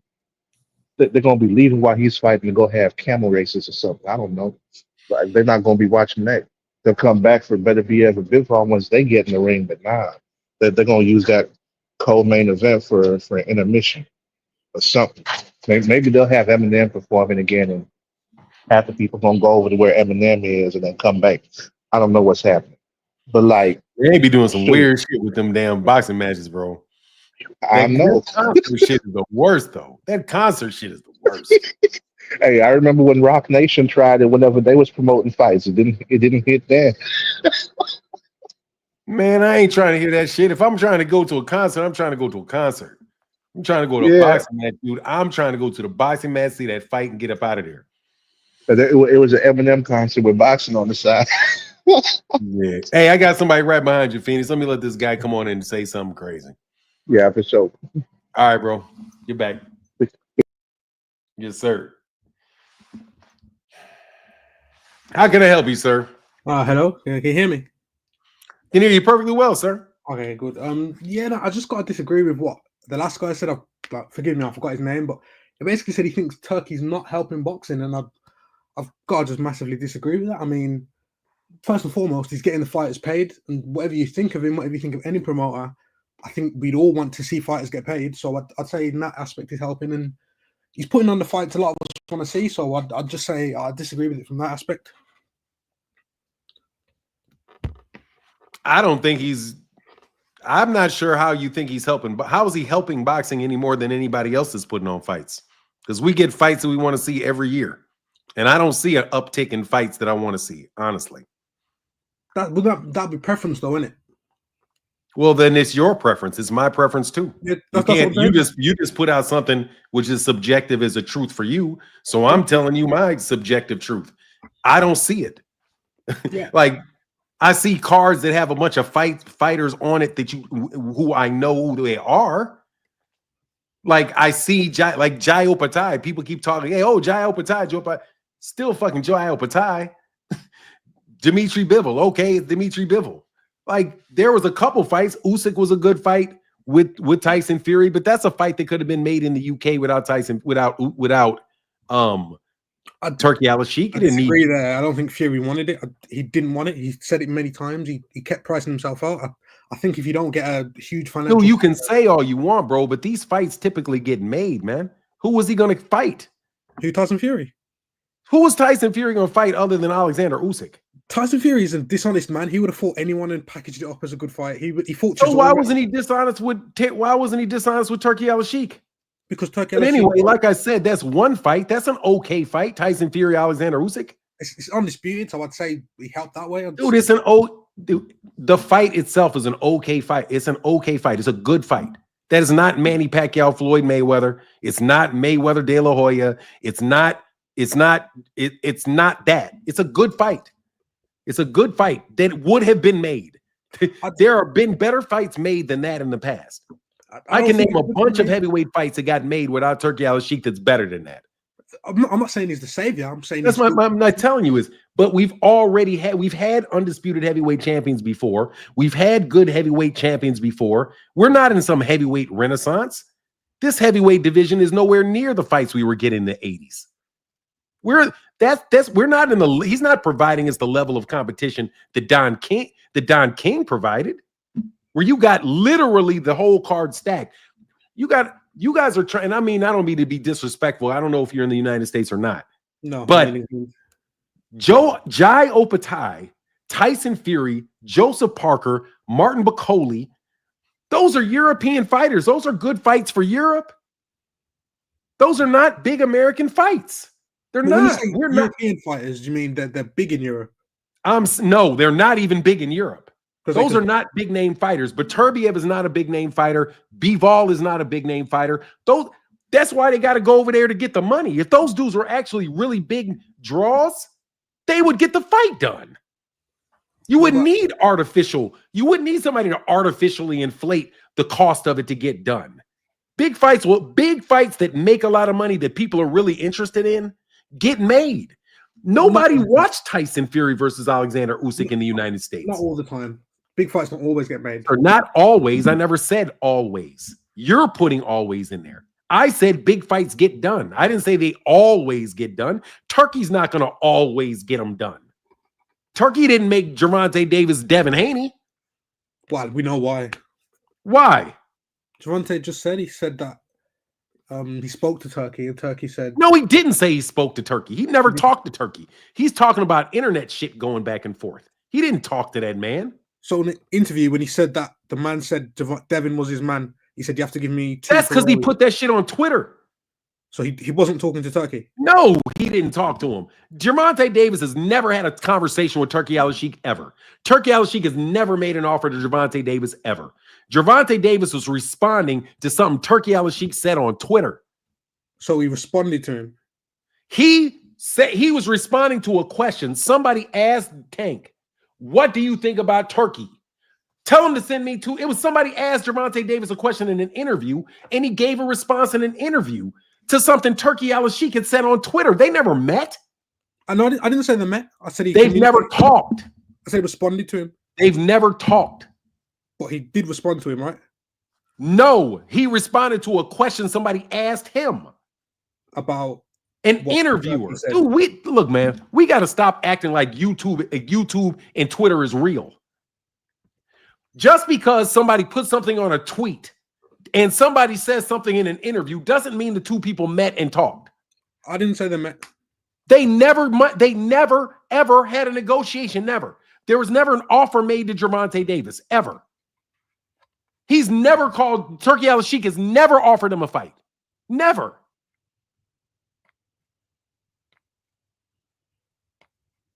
Like I said, I didn't say he spoke to him, but you said he didn't make Gervonta Devin. I'd say the reason for that. You don't know the reason because you don't know Turki, bro. I'm going to tell you the reason why the fight didn't happen. It's easy. It didn't happen, number one, because Devin Haney got his ass whooped. And number two, Turki Alashiek never made an offer for the fight. He never tried to get the fight. So that's the reason that hasn't happened, just because there hasn't been an offer. Dude, Gervonta Davis has a contract with Amazon Prime. He has a fight coming up in May.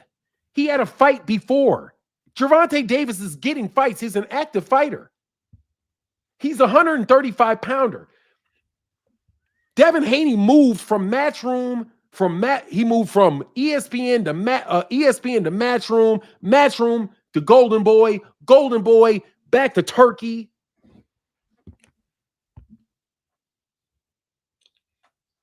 Anyway, that fight has not been made. Yeah, no, like I said, I don't want to. I can name a bunch of why didn't Turki make Gervonta Davis Lomachenko? Lomachenko didn't want it. No, dude, they're not with the same and they're not with the same promoter, bro. Yeah, but look, I mean, Turki, I'm saying this to make a point. Big fights have happened in boxing for centuries. Centuries. We don't have a problem getting big fights. Big fights happen when people are interested in the fighter, and so they want to get together and watch a fight. That's what a big fight is. What you're saying is there's specific matchups you want to see. I want to see Tyson Fury and Usyk. If Tyson Fury was that, Tyson Fury can't even fight in the United States, man. Yeah, I'm not saying that. I'm saying he can't fight in the United States because he's not a big name here. Nobody cares about any of the fighters that Turki has, except for Canelo. That's it. He does not have. There are no big name fighters over there. When you say has, what do you mean has? You say he has fighters. Like, what do you mean has? That he put a fight on with that fighter. Oh, okay. Turki's not a promoter. That's what I'm saying. He doesn't have fighters. He doesn't have fighters. He's not an officially a promoter, so he doesn't. He doesn't have fighters, bro. He doesn't have a roster. I would say. Are you serious that you're going to tell me he doesn't? You don't know of Turki Alashiek having business relationships with boxers, bro? On a certain level, yeah. On an extreme level, dude. He's paying for the fights, bro. Everybody's like, go to Turki because Turki's got the money. Turki just had an interview where he said he called Canelo and got a 4-fight deal done with Canelo. That is Turki Alashiek cutting deals with fighters. Turki Alashiek talked to Terrence Crawford. What do you mean? Dude, are you just out here to defend him? No. You know full well he's got relationships with fighters. I just said that. So what do you mean he doesn't have fighters? No, I asked you what you meant when you said has, because I said he's not. Oh, you don't know what? So you confused as to what I meant by he has fighters. Because Eddie Hearn has. He has a program called Rehab Season. Yeah. Rehab Season funds the fights. He partners with promoters. Primarily Frank Warren is his chief promoter, followed by Eddie Hearn. And then he cuts deals with individual fighters to fight deals on his cards in Saudi Arabia. And he will not only call a promoter, he'll call a fighter himself and start negotiating directly with the fighter himself because he's in Saudi Arabia and he doesn't have to worry about the problems you get for getting sued for doing that. Would you call him a promoter then? Because I heard something recently that I would call him exactly what he is. He is the director of sports and entertainment, and he runs the rehab season. And he pays money to put on events. And he gets the money from the public investment fund. That's what he is. Specifically, I don't have to guess what he is or characterize it. That's what he's doing. He's taking money from the Saudi Arabian government, and he's investing that money in boxing events. Specifically ones in rehab season that are in Saudi Arabia. And then to spread the brand of rehab, he then put on some rehab fights in other countries so that people could see the brand in other countries. But primarily, he's responsible for developing boxing as some type of beneficial situation for Saudi Arabia by the use of the public investment fund. That's what Turkey does. So effectively sport washing. I didn't say anything about sports washing. That's what I'm assuming. That's not called sports washing. That I'm saying he invests money in boxing matches. If you want to say sports washing, which means he's trying to cover up a bunch of terrible shit that Saudi Arabia is doing, you can say that. I'm not saying that. Okay, that's all I'm saying is he's investing in the boxing infrastructure of Saudi Arabia and wants boxing associated with Saudi Arabia. I don't want a pejorative. I'm not going to use a pejorative term like sports washing and saying, what he's really trying to do is like money washing, like you're trying to clean your dirty money, or like you're using sports to clean your dirty image. I'm not interested, nor do I focus on the image of Saudi Arabia. All I'm saying is he is not doing anything. Boxing is not significantly better last year than it was the year before that, or the year before that, or the year before that. It's not noticeably better. You have some fights that got made. You have some other fights that did not get made. But once he does a fight where you know it's going to make money, then you know he's doing something for boxing, because boxing then can survive on its own. If you're trying to help something, you want to set something up so it can operate on its own. You're not helping something by making it totally dependent on you and your whims. So I don't think he's systematically helping boxing. By elevating prices, which is doing what? It's limiting cost of entry to any competitors. He's counter-programming boxing events. He's putting out hit campaigns on specific fighters on social media that don't support him.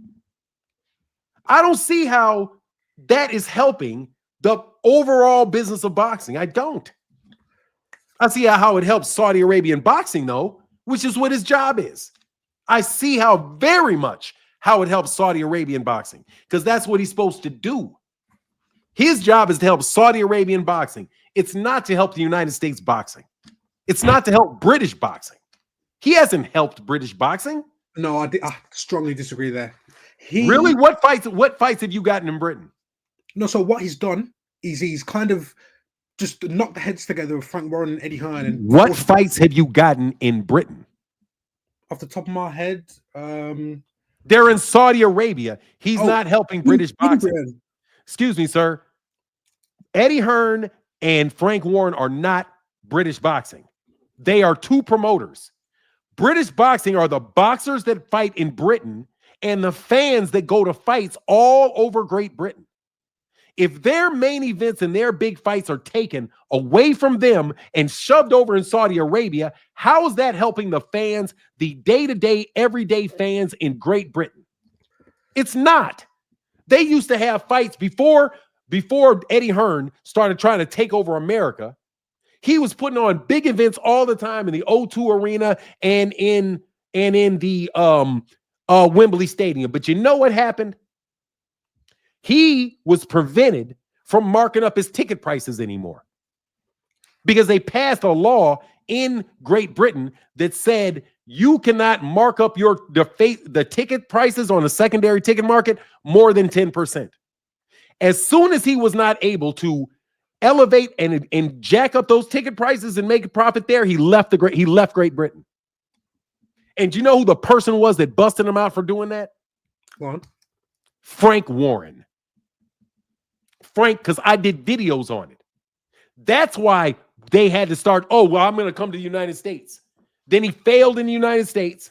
So they now I'm going to go to Great Britain. I'm going to go to Saudi Arabia. Oh, Saudi Arabia is saving me.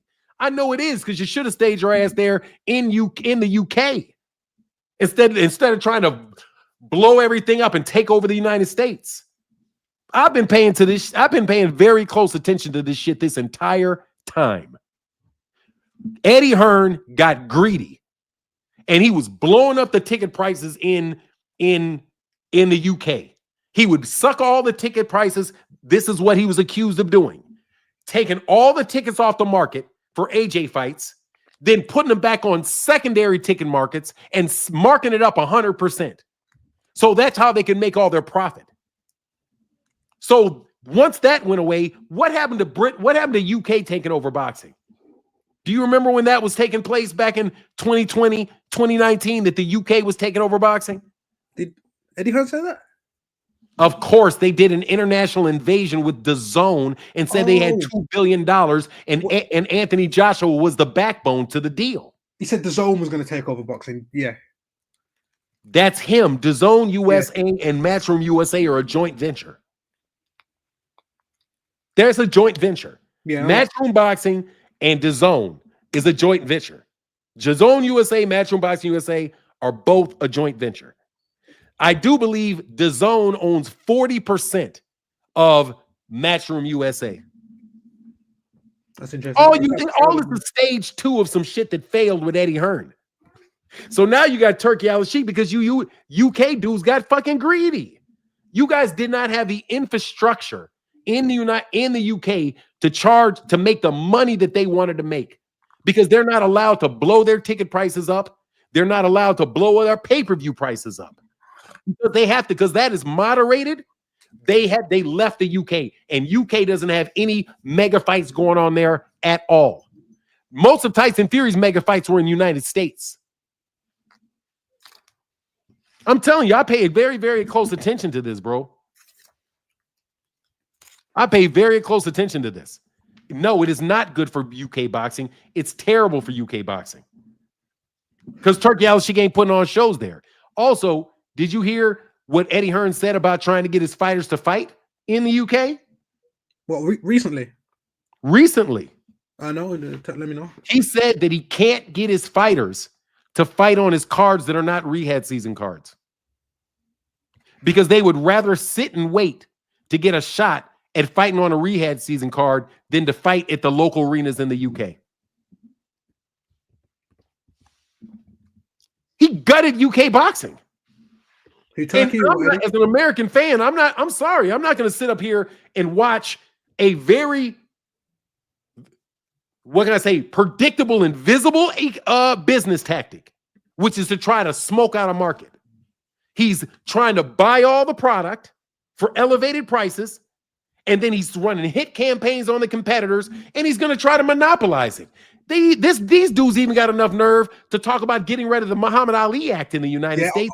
I was gonna bring that up. That's wrong. Yeah, I was gonna mention that earlier. Dudes, but you know what that is? That's the only way that Turki Alashiek can do what he wants to do in the United States. Like I said, it's an attempt at a monopoly, which is obviously inherently wrong. That's something I obviously don't agree with. Monopolies are not inherently wrong. I would say they are.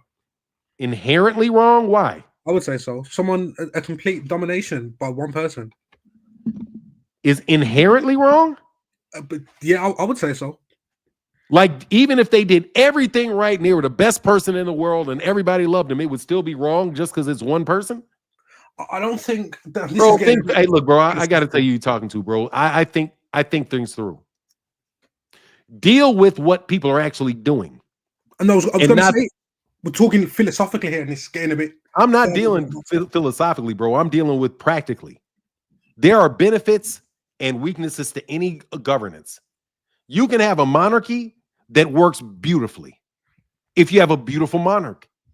And if you have a democratic system, it can operate like shit if you got a bunch of shitty people in it.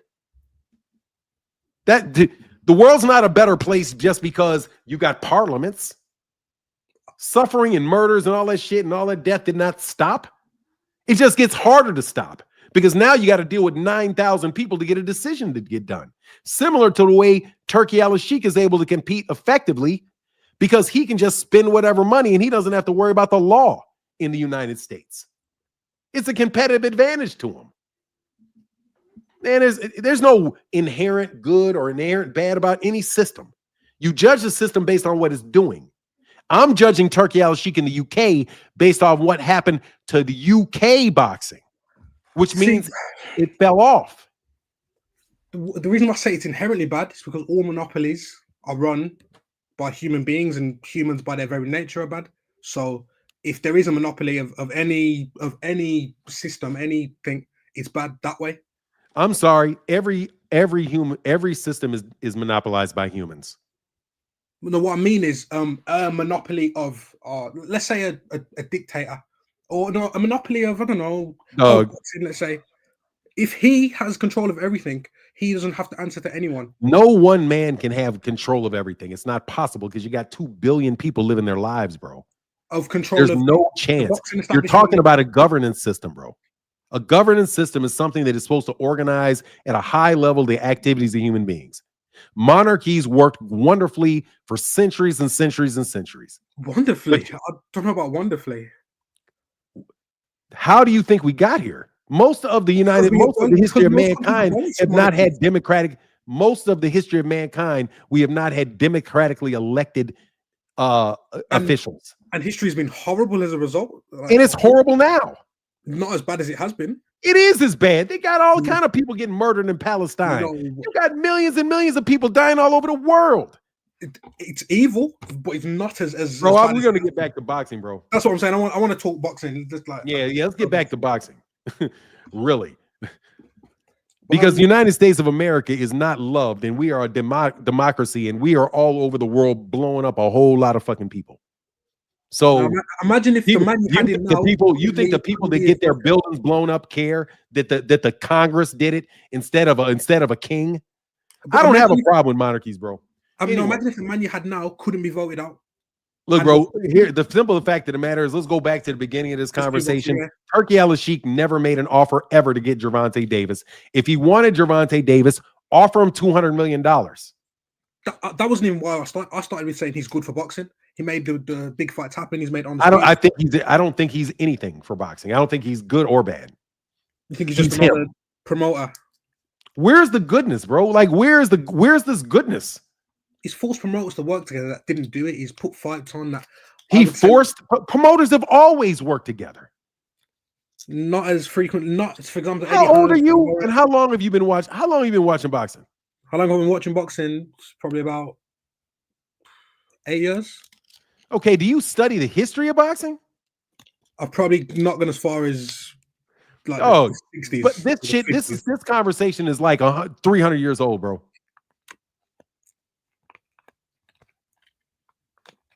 This conversation is 300 years old. How are we going to save boxing? I was a little kid watching Howard Cosell complain about Muhammad Ali fights, talking about how are we going to save boxing. This is a terrible fight. This is a mismatch. He doesn't even look, man. He doesn't even train. I remember listening to this shit, and I was like 6, 7 years old watching ABC, listening to Howard Cosell complain about Black American fighters. You got it. The tone changes. But it's always the same shit. From the time I was a kid watching Muhammad Ali on ABC, Wide World of Sports, Howard Cosell was hating on his ass.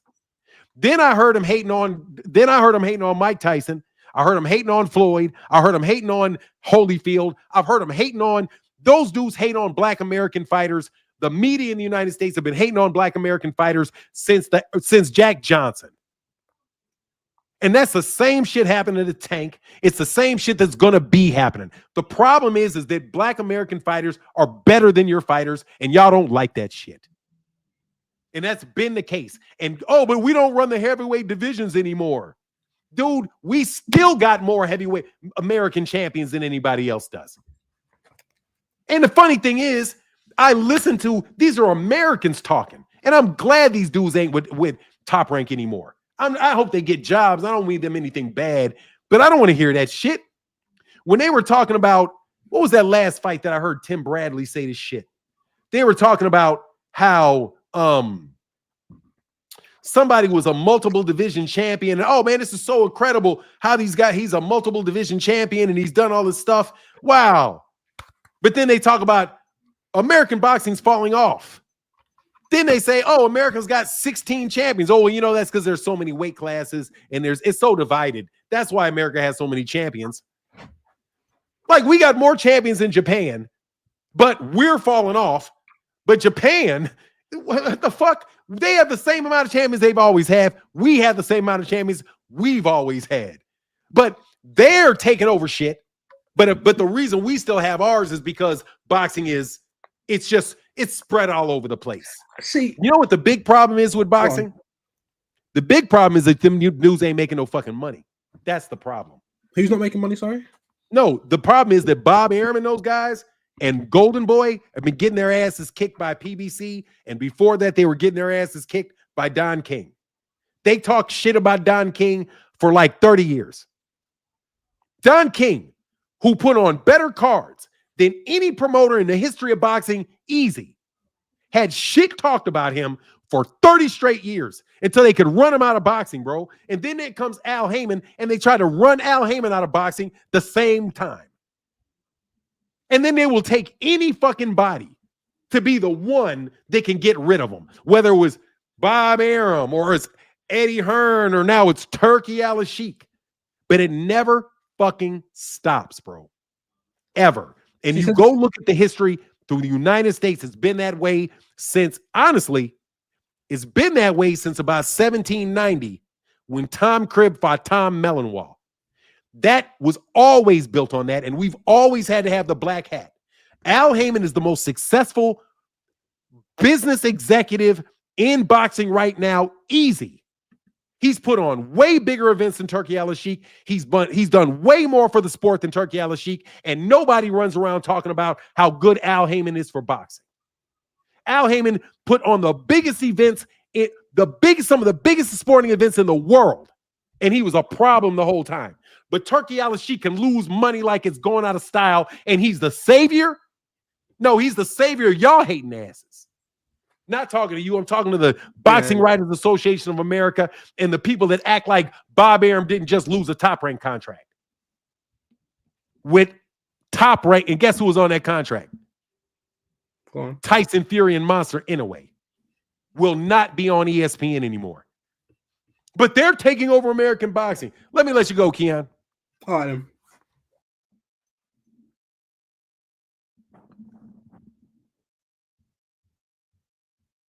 Man, I'm serious, man. I'm tired of this. Call it like it fucking is, bro. And the funny thing is that the black people that used to be their own individual channels, that were independent, used to call that shit like this. But they don't call it like that no more. Now they don't call it like that. They don't tell it like it is. It's been the same way. It's been the same way since before Don King. Don King was the worst person in all of boxing. They had the entire boxing media going at Bob Arum, going at Don King, going at Don King, going at Don King, siding with Top Rank, siding with Top Rank, siding with Top Rank. Everything about Bob Arum was good. Everything about Don King was bad. And then you move Al Heyman in there, and you get the same thing. No matter what these people do is good for them, and no matter what they do is bad. The Amazon deal is bad. He's not going to get any fight dates on Amazon. Amazon's not serious. It's not real. But yet you guys will willingly believe that he's going to put on an event in Madison Square Garden. He's going to put on an event, a free boxing event in Times Square.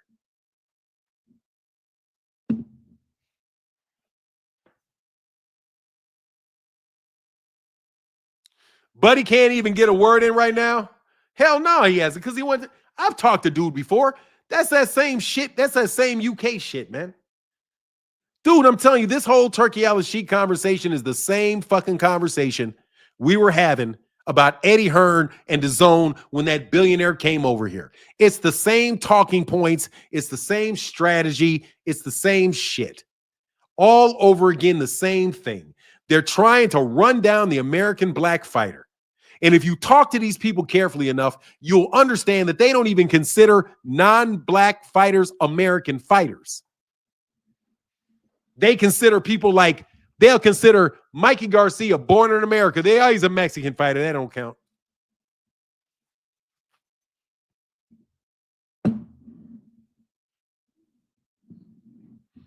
I'll put a link up when I'm done blacking out.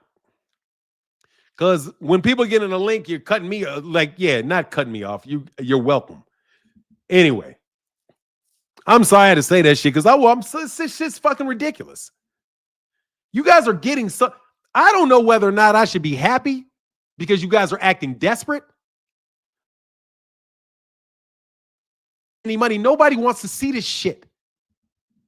A bunch of people out there on YouTube, man, I can't stand that shit. I'm a real boxing fan, bro. And I'm so happy that my guy Fahim told me, nah, bro, that shit's boring. Because I used to be like, man, I feel guilty that I don't want to watch all 9,000 of these fights I'm paying for on DAZN. Oh, they killed Don King, man. Remember as a kid, they used to always talk about Don King's criminal past while he was putting on the biggest fights. Just like they always want to talk about a young black kid being from the ghetto and how terrible his life is and how boxing drug him up from the mud. And if you won't sell that story, they don't want nothing to do with you.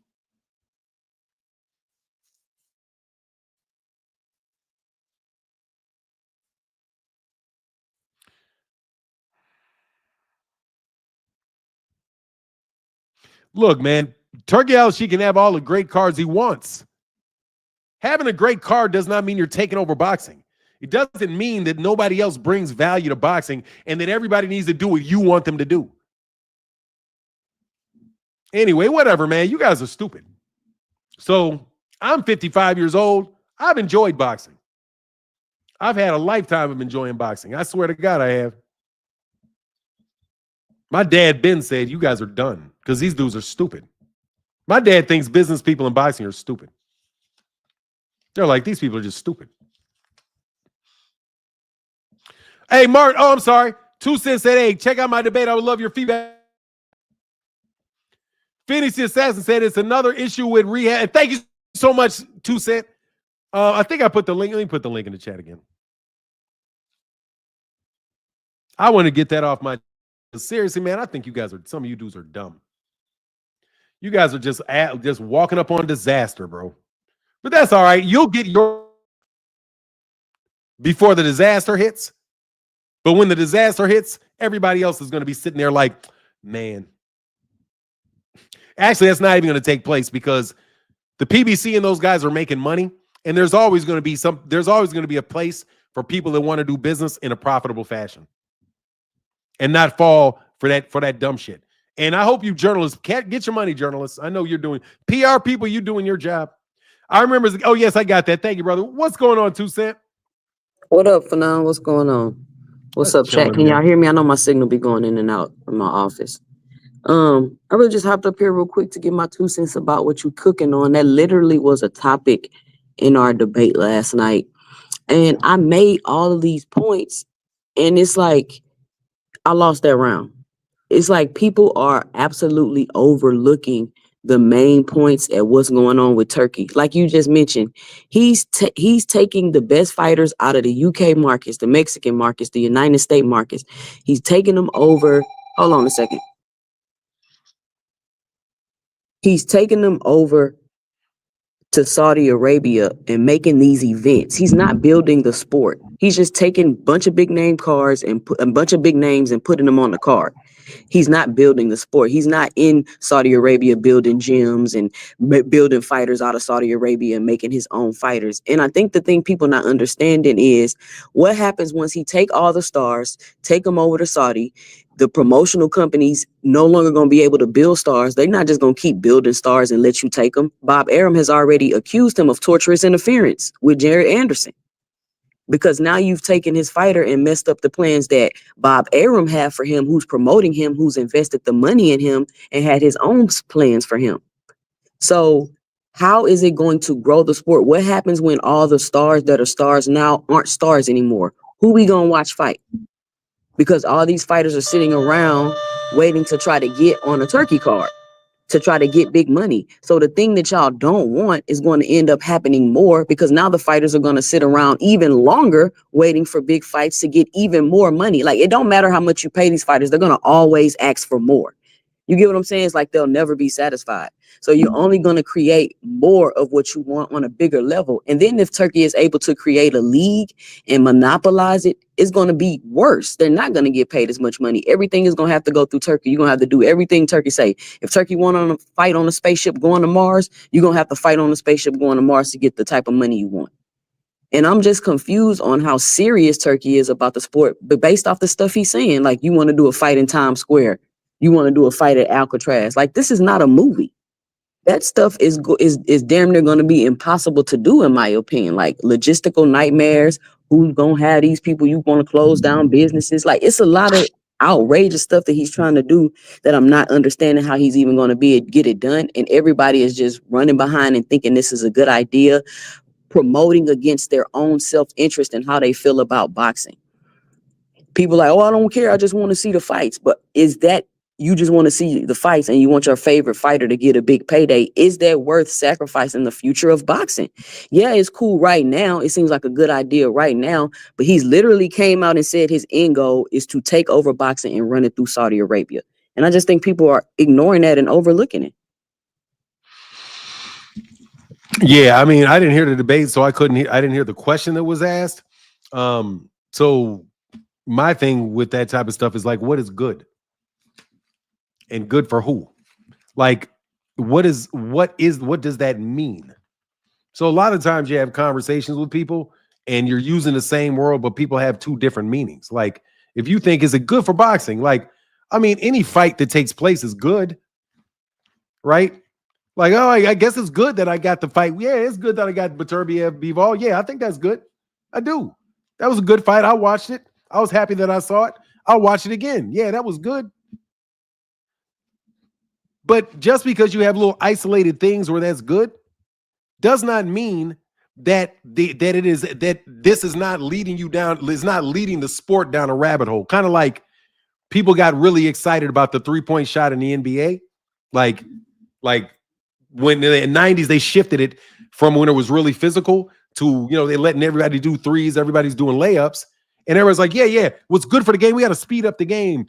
Speed up the game. And their ratings dropped. Because ultimately people were like, man, the quality of this stuff is like, nah.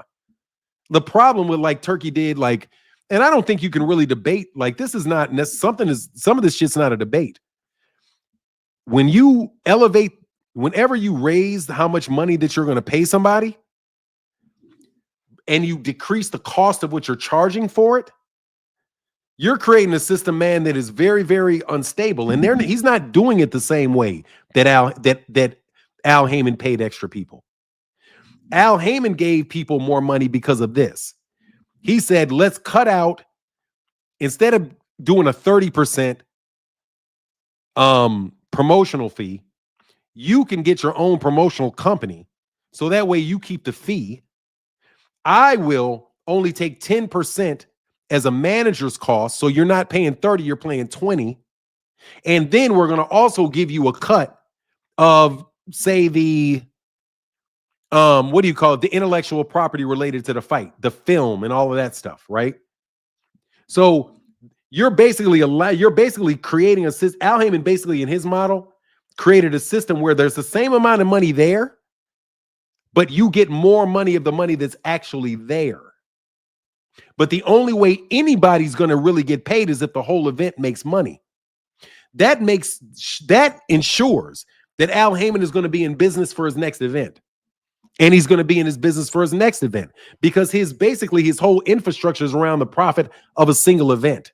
He doesn't have a lot of overhead costs related to having a bunch of employees. All kind of different like business organizational things allow Al Heyman to give fighters a bigger cut of the money that's there. That's different than artificially elevating how much money you're paying. That's completely different because that's not sustainable. That's not sustainable.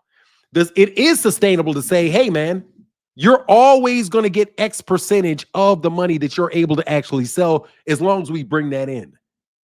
they think basically by putting boxing on welfare so you can get a couple cute fights over there in Saudi Arabia, that, by the way, they're convincing you are great fights.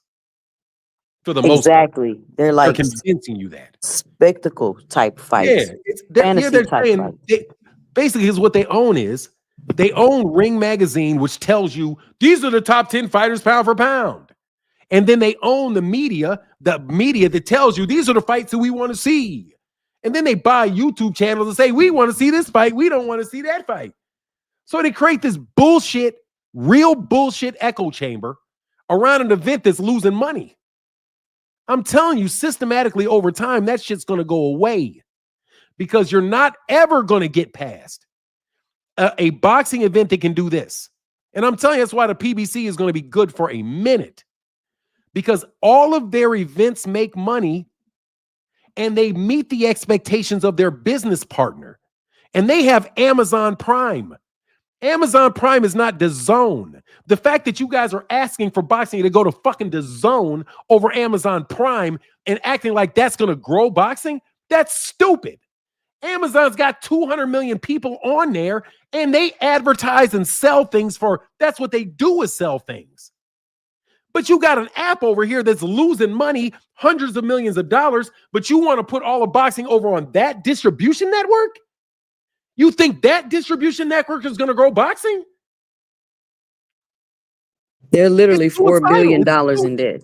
What do you They're say? the ones they're $4 billion in debt. Exactly. DAZN. You literally have this proposition being made. Let's move boxing to the smallest boxing application that we have, the smallest one, and take the physical fights out of the United States and move them to Saudi Arabia. You think that is going to encourage, if you're talking about what's good for little American boxing kids that are looking for professional careers in boxing, that's not good for them at all. It's terrible for them because all of the investment dollar for boxing goes where? Goes to Saudi Arabia. Who's gonna pay for the gyms? Who's gonna sponsor the kids going to the amateur tournaments? What about those kids? Exactly. They're not building a sport and boxing is not even going to be in the next Olympics. It shouldn't be because of what these international people have been doing to boxing. Yep. That's why they took it out. It was too corrupt, too much going on. And the funny thing is, Toussaint, if you ever talk to a athlete that was actually in the Olympics, they will tell you the United States of American athletes are treated like shit overseas. They're hated. They're hated overseas. So for Gervonta to say, that's the reason why American amateurs are not winning gold medals. That the robbery of Roy Jones Jr., the robbery of Floyd Mayweather Jr., the fact that Errol Spence Jr. was like, man, whenever you went anywhere over there overseas as an amateur, you're an American, they boo you, they boo you, they boo you, they boo you. But these are the same boxing fans that hate American boxing and the amateurs that act like when they're on YouTube that they care about the growth of American boxing in the professionals. Get the fuck out of here. You all do not like America. You want American fighters to lose. You want American fighters to fail. And within the United States of America, there's a bunch of boxing fans that want Black Americans to fail. To me, this looks like a perfect confluence of the foreign people that hate American fighters and the American fans that are mad that Black American fighters have been running American boxing. And they want to bring in other fighters. That's why they put fucking Monster Inoue on the top 10 pound for pound like 10 years ago. Wow. And that's funny you say that because no African American has been a main event on a Turkey card, nor have they won over there. They don't like America, bro. These people, if you talk to enough people on the internet about boxing, first of all, you talk to them enough people about politics, about America. They don't like America at all. They think America's a dominating world power filled with a bunch of stupid, fat, lazy people that don't know shit. That's what you deal with whenever you're talking with somebody's, a lot of times when you're talking about people's general opinion about Americans in general. They don't like Americans in general, and they don't like Black Americans in particular. I'm talking about the white Americans or the non-Black Americans that like boxing. They hate Al. They hate Al Heyman. They've been hating Al Heyman for a while, and they just want this dude to win so Al Heyman can lose. But they knew that this shit didn't. They knew this shit didn't work. They didn't want this shit when Al Heyman wanted to do it. When Al Heyman wanted to do it, it was a lawsuit. It was an antitrust lawsuit. But what do? They find some foreign national that says he wants to do it in the United States, but can only do it if he violates federal law. He can only do it in the United States if he violates federal law. That's the only way he can do it. Because he has to have both the manager and he has to be the manager and the promoter. And they're literally trying to get rid of that because they say it's ineffective. So if it's ineffective, why are you trying to get rid of it? It's ineffective for who? That's a good one. That's a good question. It is ineffective for the promoter, but it's supposed to be ineffective for the promoter because they're there to protect the boxer. And of course, things are going to be inefficient when you put the government in there to try to fix a wrong. But I guess we should just all get guns and just go mob with it, right? Like, you have to have laws in place in order to defend fighters. But you have the people that say they care about the fighters the most are trying to actively get rid of the law that's there that is there to protect them. But remember, not only is the Ali Act about creating a firewall between the fighter and the promoter, it's also about the ranking system and having legitimate ranking systems. And now he's partnered with, and he's quote unquote partnered with some of these ranking systems. I mean, with some of these sanctioning bodies. Shit is completely, like I said, man, look, okay. Right.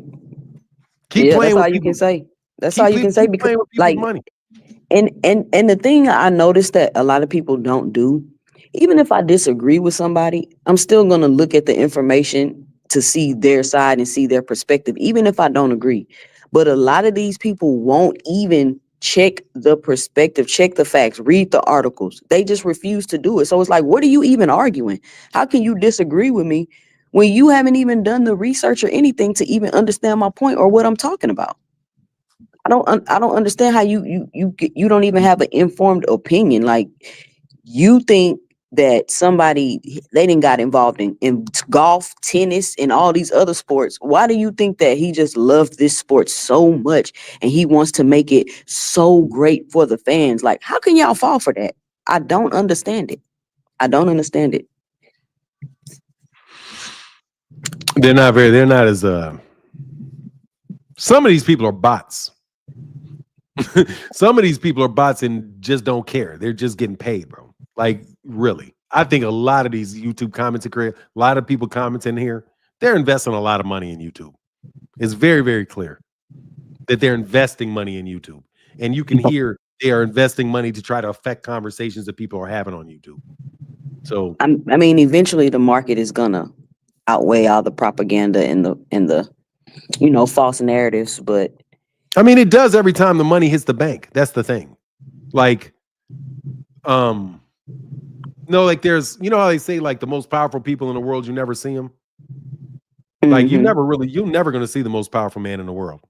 Right. You never actually lay eyes on him, and you'll never actually know who he is.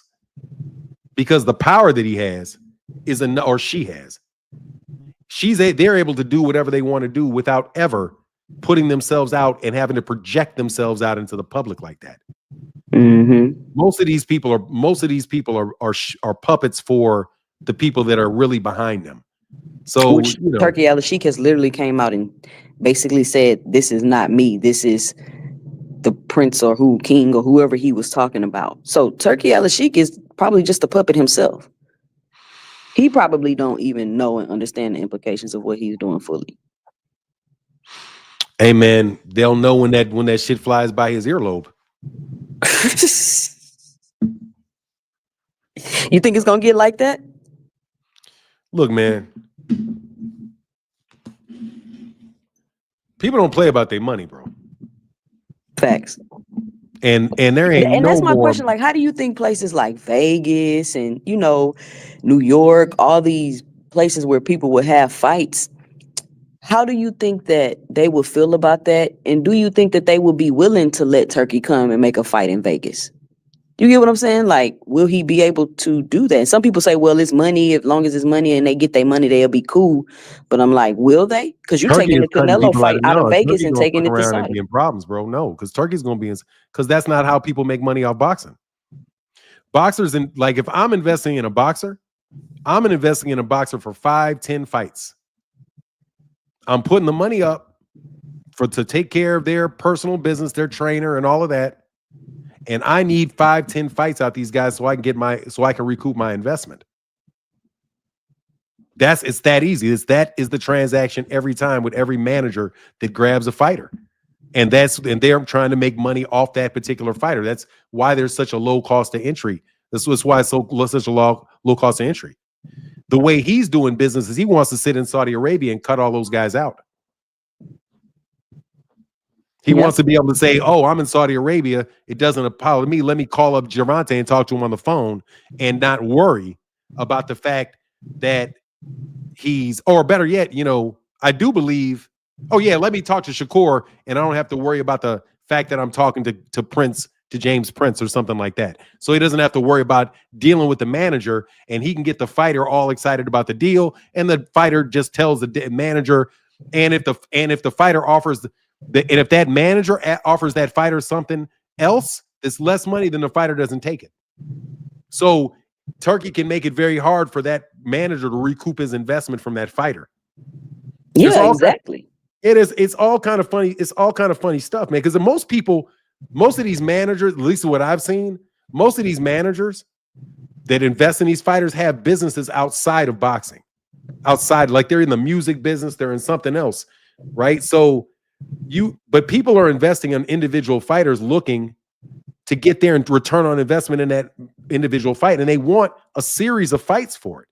It doesn't do a manager any good if you pay or give my fighter a one-time big check, which I get a little cut of, and you get him beat, and I can't sell him anymore.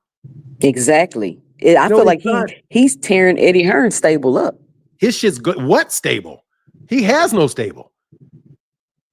Basically, what happened was Frank Warren ran. I thought what was happening was Frank Warren ran through Eddie Hearn's stable.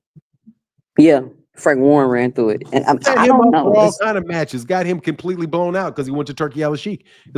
But Frank Warren, I do believe, was also with MTK Global. Yes, but I think there is a connection with the MTK Global and Turkey Alashiek and all of that. I think that's absolutely. Where do you think that $25 million was going to come from that Terrence was offering Spence?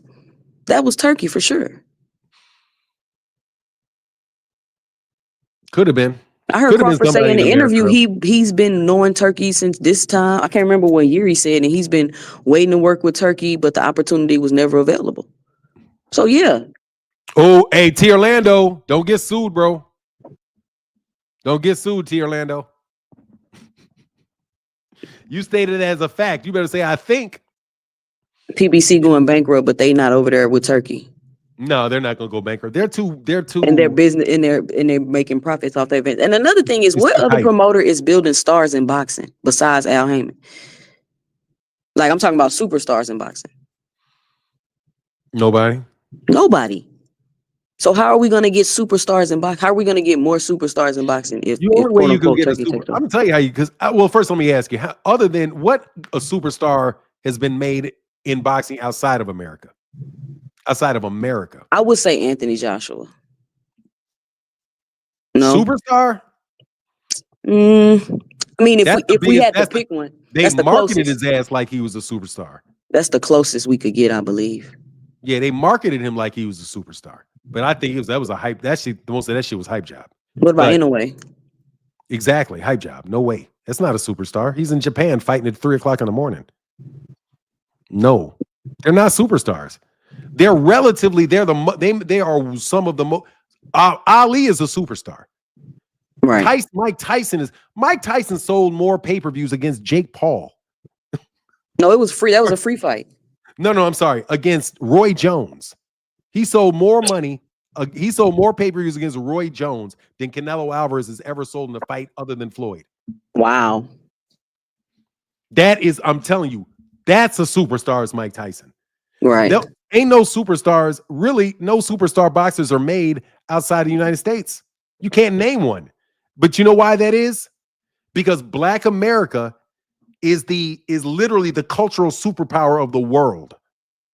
Black America is the one that can make a boxing superstar. It's going to be very difficult for Mexico to make a boxing worldwide superstar because that culture does not sit on top of the it's not the cultural superpower that Black America is. Mm-hmm. You're just not going to get it. That's why, like, the biggest, like, who are the biggest, like, Michael Jackson comes out of America, right? Mm-hmm. That is what you're going to get because we are in a position where we are the entertainers, singers, dancers, basketball players, football players. The world has long been enamored with Black athletes and the entertainment coming out of Black America. A Black boxer is just another Black entertainer.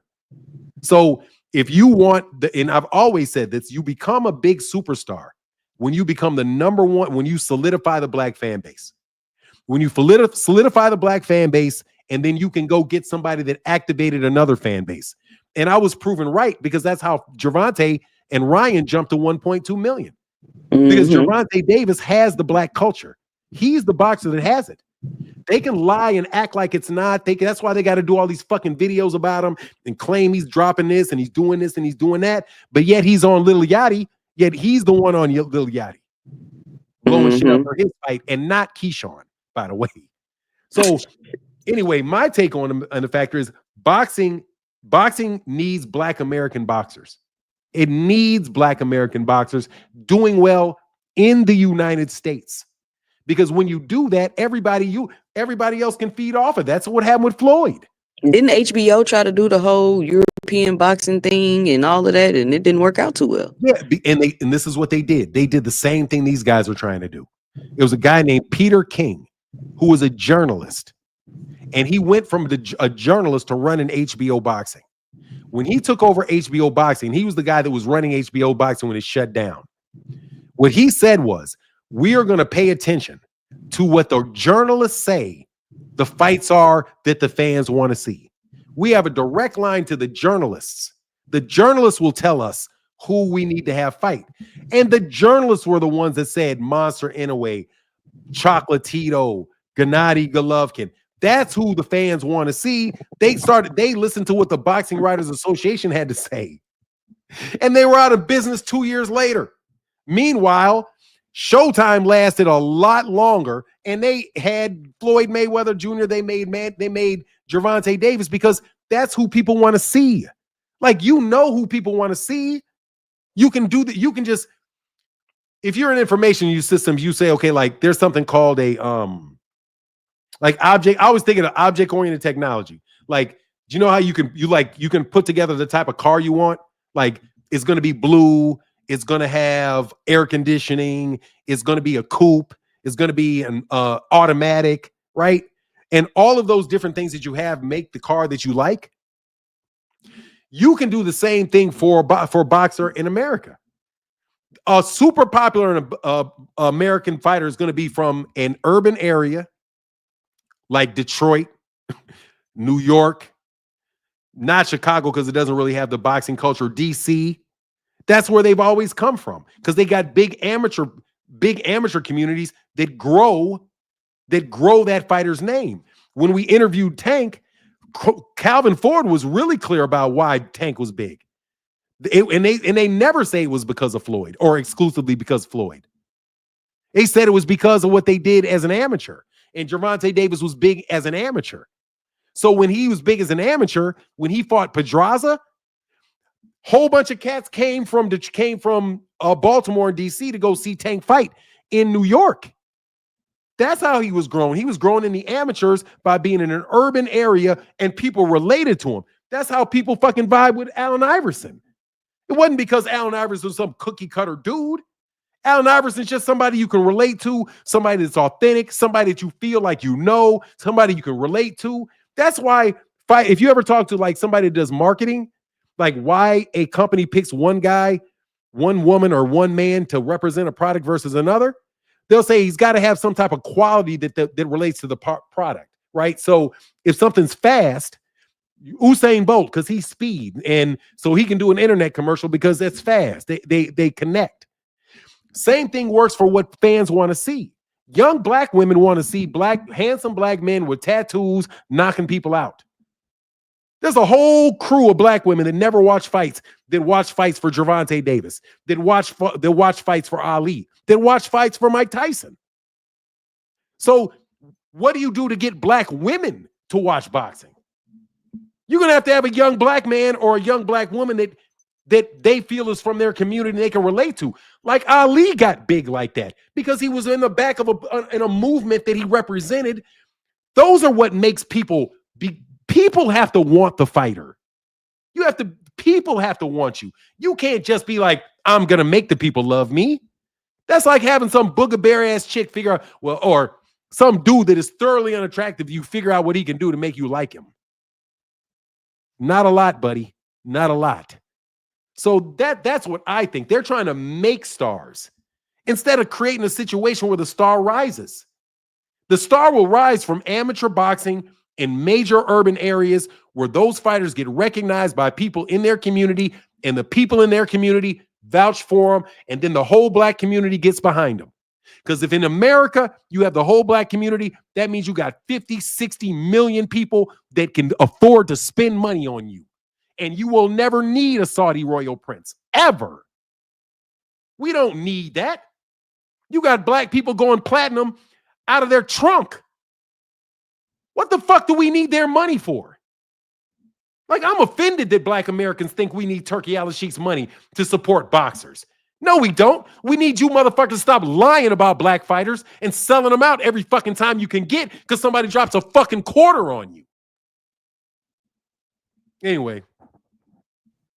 Yep. And that's another thing people not understanding. He needs to know how to market these fighters in their market to their fans. Like, it's just a lot of stuff. But I just want to come up here and give my 2 cents about the topic because I think it's an interesting topic.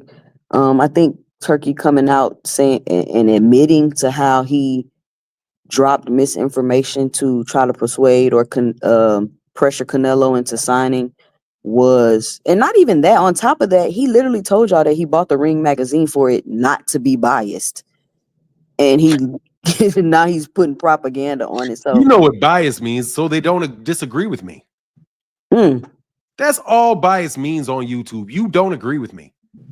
Like, just seriously, is an intellectual argument, is an intellectual tactic. Whenever somebody calls you biased, just hear you don't agree with me. Right. Because that's all they mean. You're biased, which means I already know you won't agree with what I think. And they're trying to justify it instead of your argument being weak. Why the fuck does black America, think about this shit. Why the fuck does the United States of America need Saudi Arabia to give money to it for sports? They don't. We don't. We do not need Saudi Arabian money for sports. Top Rank needed Saudi Arabian money for sports because they're going broke. Matchroom needs Saudi Arabian money for sports because they fucking suck. Floyd didn't need that. Ali didn't need that. Mike Tyson didn't need that. Jake Paul don't even need that shit. Jake Paul don't need Saudi Arabian money. It's because these fighters want to get paid more than what they can produce. It's the greed. They need to stop believing all that goddamn. Not everybody's supposed to be a billionaire. Well, I'm sorry. Not everybody's supposed to be Floyd. Like, right. Me and you have lived our life. I mean, you know, I don't know how much money you got. I've got some decent amount of money. But, like, dude, you need a roof. You need food. You need the things you need in life. Like, on the real. I know some very, very, very, I'll say this, put it this way. There was a dude that who was it that wrote this shit? I'm broke. Hell yeah, I'm broke as shit. For now, I'm broke too. Yeah, I'm broke. Put it in the super chat, T Orlando, with your cheap ass. Anyway, man, look, at a certain point in time, you've made enough money. At a certain point, you've made enough money. There's no reason, like what I heard in Gervonta Davis, Did you hear that part where he said, Al told me to stop? Mm-hmm. He said, yeah, no, I got to deal with Al. We said, we're out of this. Yeah. Because Al is telling him, you made enough money. You made enough money. Wow. Enough money, you got to stop. Because you made enough money. What do you need with $5 zillion? Just to buy You more can't do expensive anything with things. five. You can't do anything with it. Like literally, you can't. That's what this. I can't remember the name of the guy. It may have been Andrew Carnegie, but Andrew Carnegie, one of those like robber baron billionaire, not millionaire, 300 million or whatever at the time. Mm-hmm. Yeah, he said he wrote whenever he wrote the book. I think it was Think and Grow Rich was the book, and he Right. said, "Look, That's really, Napoleon Hill. there's no practical difference." Napoleon. No, it wasn't Napoleon Hill then. It was a guy that actually, I think it was Andrew Carnegie then. Andrew Carnegie said that there was no difference really between him, because he had like $200 million at the time, but it was like in the 1930s. It's like there's no real difference between a guy that has $200 million and a guy that has 20 million. Like for any practical purposes, he can get anything that I can get. Mm-hmm. I have enough money where I can have anything that I need. So, but so does he. So even though he has 20 and I've 100, we have the same amount of money because really I can't do anything with that extra that I have. Mm-hmm. Right? So it's like it's a perception of life. If what you're trying to look for is the adulation of other people, and that's what you consider to be wealth, then you need to continue to fight. You need to continue to be seen. You're always going to need that, back all of that. But if what you're really looking for is, hey man, I want to be able to walk out my house every day to go get me some food, and I want to come back to my house with my electricity on. I have medicine. I want to be able to get it. I want to be able to take trips. I want to be able to do what I want to do, and just know that you never have to go seek another source of income. Then what you've done was you crossed the finish line to financial freedom. But when you get beyond and you start looking at things in gluttonous ways, like you're looking at it to compete with the wealth of the next guy, that's Right. when things start getting screwed up. Because these young men talking about, T.O. was out there lying about how he was making, I could be wrong, but I could have sworn I heard T.O. saying he was making as much money as Gervonta, and to find out that he's never made more than $1 million but one time. Right. Like all that lying you were doing, dude, that tells me Teofimo Lopez is more concerned with what people's perception of his wealth is versus what he is. And so more than likely, these kids that are in the public sphere are really more concerned with the wealth that people think they have versus the wealth that they actually have. Because there are people that got a lot of money you can never tell. Like most people that I know that got dumb money, you can't tell. You can't tell. No, because it's being some shit like this. Like, not to tell too much, I know somebody that's got a lot of money, and you go into their house, it'll be things like you'll pick up their like a cup, but that cup will be like ornated in gold. And you can tell that it's very, very soft china. Right? But people that don't and aren't used to things like that would never notice that was what the value of that thing was. So it's not and there'll be things like old, like this shit right here is so old, bro. Like this like you think that this is not very expensive. The anchor that I have, but that anchor is so old that you can't replace it. And it's about who owned it. But anyway, if you have that perception, like that's what I think these young fighters are doing. They say, "Oh, I want $10 million because that guy got 20. Oh, I got to get 20. 10's not good enough for me." Right. Bro, and $10 million. They're not worried about generating it. They just want somebody to give it to them. Yeah, and not thinking about the long term of that, because Bill Haney got to be the most penny wise and pound stupid nigga I've ever seen. That's another video. Yeah, but I just want to come up here today and get my 2 cents. Thank man. you for letting me come up and chop it up for now. Yeah, for sure. And I'm sure you did great on the debate. I didn't get to see it, but I'll go check it out. What were the questions though? The question was, what was more responsible for Devin Haney, looking bad, game plan, or the eye stream? Is Turkey good or bad for boxing? And what is the better fight, Floyd Schofield or Tank versus Roach? Oh, okay, cool. All right. Peace All out. right, get back with your 2 cents. Peace.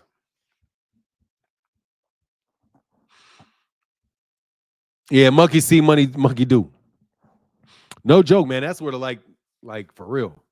Oh, I'm sorry. Phenomenal Show said Tank interview is at nearly 500K in one day and trending number 28 in the entire world. Make of that what you will. I'm telling you what it is, man. They want the black magic, bro. They want the black magic, bro. We're our community. We don't need you. When I die, please let the one thing that I ever said to y'all, black folk don't need you. We don't need you. We do not need Turki Alashiek's money. We don't. Don't need it.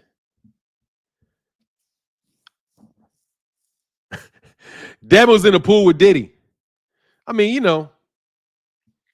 individuals may need it though. Yeah, that's why Keyshawn is bragging about making millions he's bragging about making millions. That's why Top Rank that's why they ain't renewing that contract. Man, you guys were so mad at Al Heyman when fighters started getting more money. It's so crazy. They're not going to fight enough. Oh, they do need us. We're a linchpin in the United States, and the United States is a linchpin in the world. It's easy. We are a pivotal player in the United States, and the United States is a pivotal player in the world.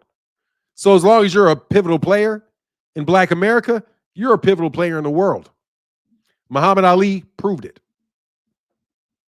As long as you are a pivotal figure in the United States, with Black Americans, legitimately though, you're a player in the world because that's your nation.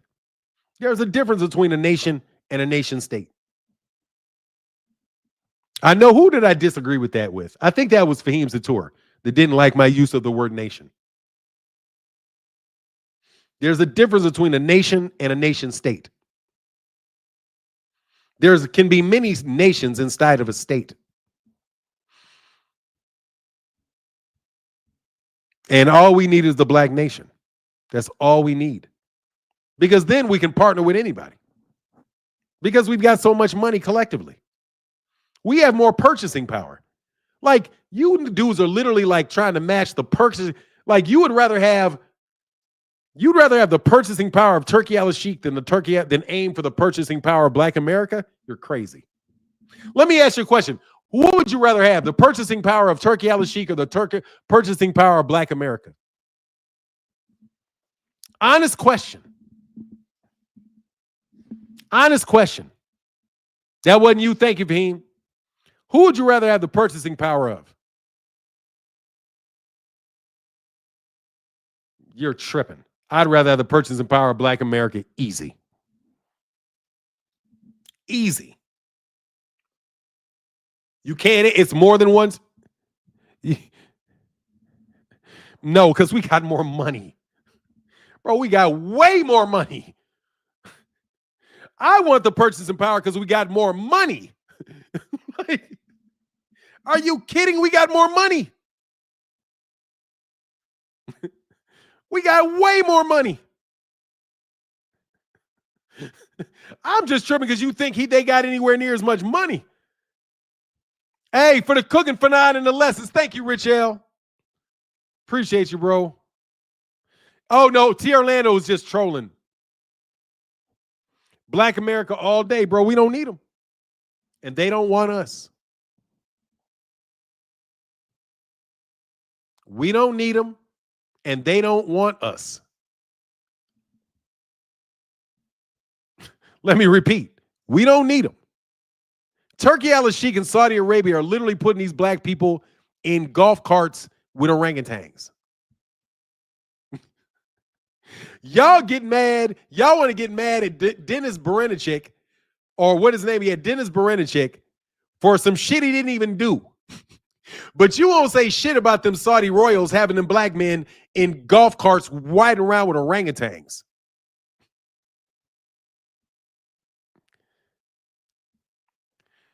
The medium net wealth of Black America is 44 million. No worries.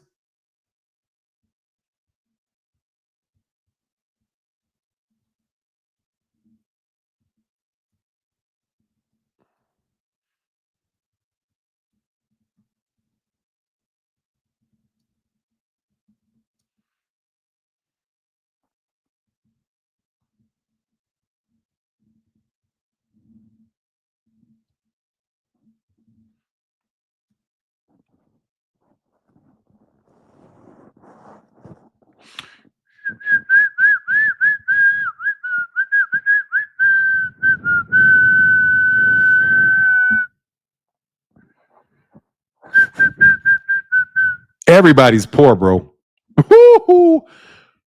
Y'all poor, bro. Ooh, man, I'm not poor. Ooh, some of y'all broke.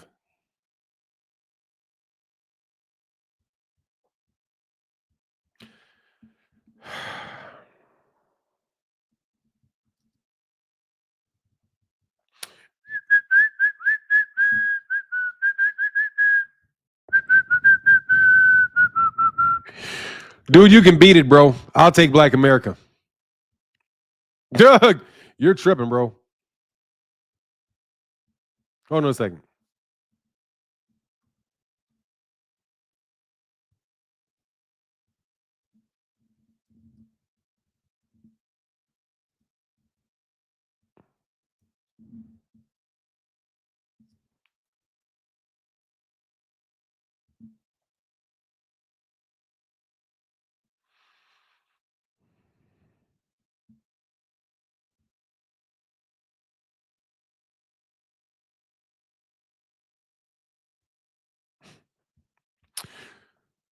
Dog, we do like 1.7 trillion a year, bro.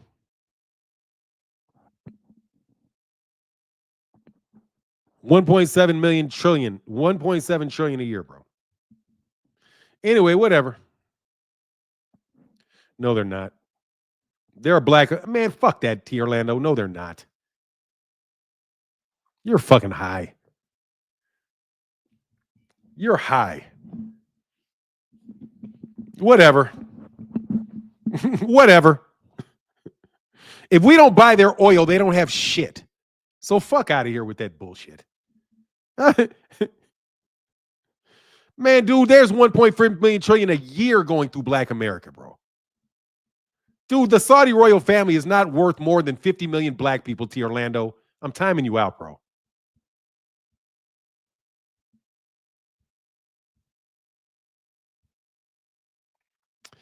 Have you ever heard of anyone popping dirty for secondhand weed smoke before? No. No.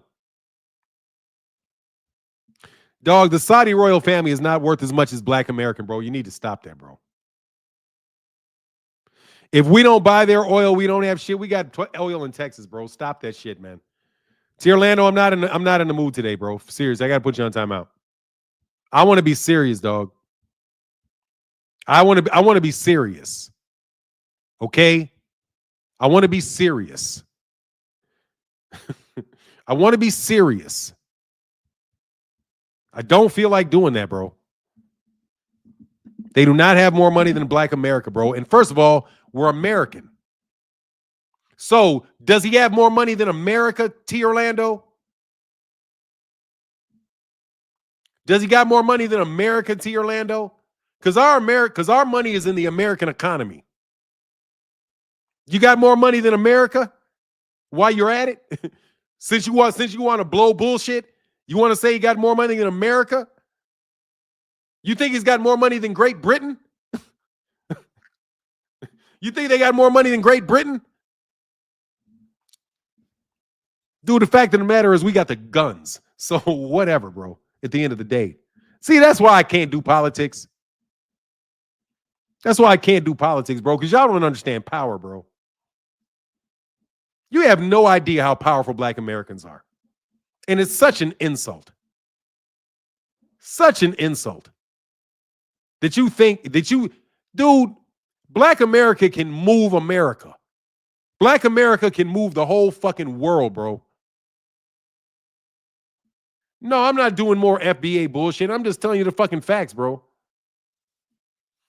You guys underestimate black people so much, bro. Yet these niggas can sell albums like it's going out of style. Like Kendrick Lamar can walk around and get 130 million, got 130 million people watching his ass skip around on a video game on the show on, but you don't think Black America got some shit going on. Man, whatever, bro. That's why I say fuck y'all. You can have the Saudis. I hope you stay over there. Stay over there. Why you guys want to live in fucking make-believe land?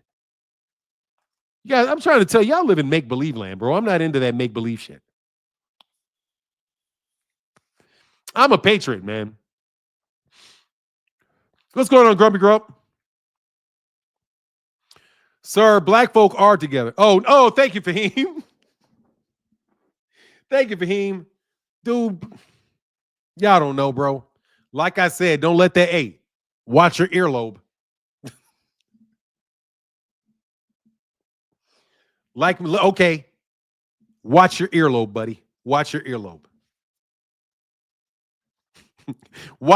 You think Black America's soft like that? Watch your earlobe, buddy. Watch your earlobe, bro. MacGyver said, fuck y'all, good night. Man, why I keep calling you MacGyver? Hey, where you at? Anyway, man, I'm an American, man. I'm for real. I went through every stage of being a Black American, bro. Early in my life, I was really resentful at the United States. Very resentful at the United States. Like the history, because of the history that you're taught. And then you learn through more educated people, bro, that we were always here. And that this land is the land that we've always been on. And that this is our land. I got a lot more pride in America. And you dudes are trying to fucking sell us out so some fucking Saudi Arabian dudes can get some YouTube views, bro. Oh, for now. I'm cool with that for now. I'm cool with you. Oh, for now, we don't subscribe to. Yeah, I'm cool with you, Fahim. I'm not tripping on that. That's cool. Nope, the U.S. isn't even had to lift a finger to whoop Russia's ass by proxy by Ukraine. Why these people? Damn, nigga, watch your fucking earlobes. Do not make me Donald Trump, bro. I'll be like, nigga, watch your earlobes. Watch your earlobes. Don't move your earlobe too quick. What up, Queen Vaughn? Hey, what's good? Nothing, me talking crazy today. I like it. Thank you. Anybody supporting Black folks is all right with me. That's what's up. Yeah, I don't really. You know what my wife subscribe told me to one FBA time? stuff either, huh? You know what my wife told me one time? What? That's why I like you light-skinned girls. Why? Because light-skinned people are the most militant. That's what Steve Kim said. Yeah, it's true. Yeah, the light-skinned people are the most militant. So my That's wife what we have to be. We have to be firm in our blackness, because otherwise they think we something else. You got to put your blackness on a t-shirt. Yeah, exactly. They're like, are you sure? Who you mix with? What you mix with? You definitely Puerto Rican or Dominican or Colombian or something. I'm like, no. Black, you should get that. You see those t-shirts that say black mixed with black? Yeah, I need one of those for sure. Yeah. My wife rocks that shit because she hates that shit. Yeah. One time I was walking, dude, this shit was crazy. This African dude, me and my wife, I was in law school, and my wife came to visit me, and we were walking to a train, and these Africans dudes ran up. Oh, no. Literally, dude walked up to me and was like, see, and he asked me, he's like, hey, brother, tell me, what did you do to get that white woman? Wow. And my wife was like, what? I was like, man, she ain't white, man. She must be high yellow. She's Creole. She Creole. Some of them pass. She Creole through and through. White. Okay. No, she don't pass. She ain't a pass. Oh, okay. No, she don't pass. You know how it is. Like, yeah. So like a Mariah Carey type, where she. Yeah, she more like, I would say she looks slightly more Negro than slightly more Negro than Mariah Carey, but more Negro than Mariah Carey. Like you Okay. can, but then again, she wears her hair curly. Yeah. So So like she, Alicia Keys? yeah, something a little lighter than little more, somewhere between. Damn, I'll 'Cause show you. Shit. Alicia Keys is lighter than Mariah Carey, I feel Here, like. I'll just show you. It's easier to do. Don't be putting your wife out there. Man, I don't care. Man. Please, my wife is out. Man, my wife is a professional. Sure, hey, 32 years. Hey, congratulations. Happy birthday or happy anniversary to Barack Obama and Michelle Obama. Nah, I just keep it. No, it's on a profile pic of mine. Hold on. Okay. Hold on. I want to show you too, because seriously, because when I say that, I don't. Where's mine?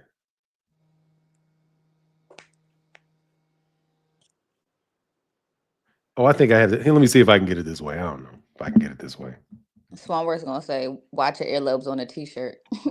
Oh, yeah, watch your earlobes, bro. That's what I think. Watch your earlobes. I'm a big. Okay, here you go. Okay, I'll put it up.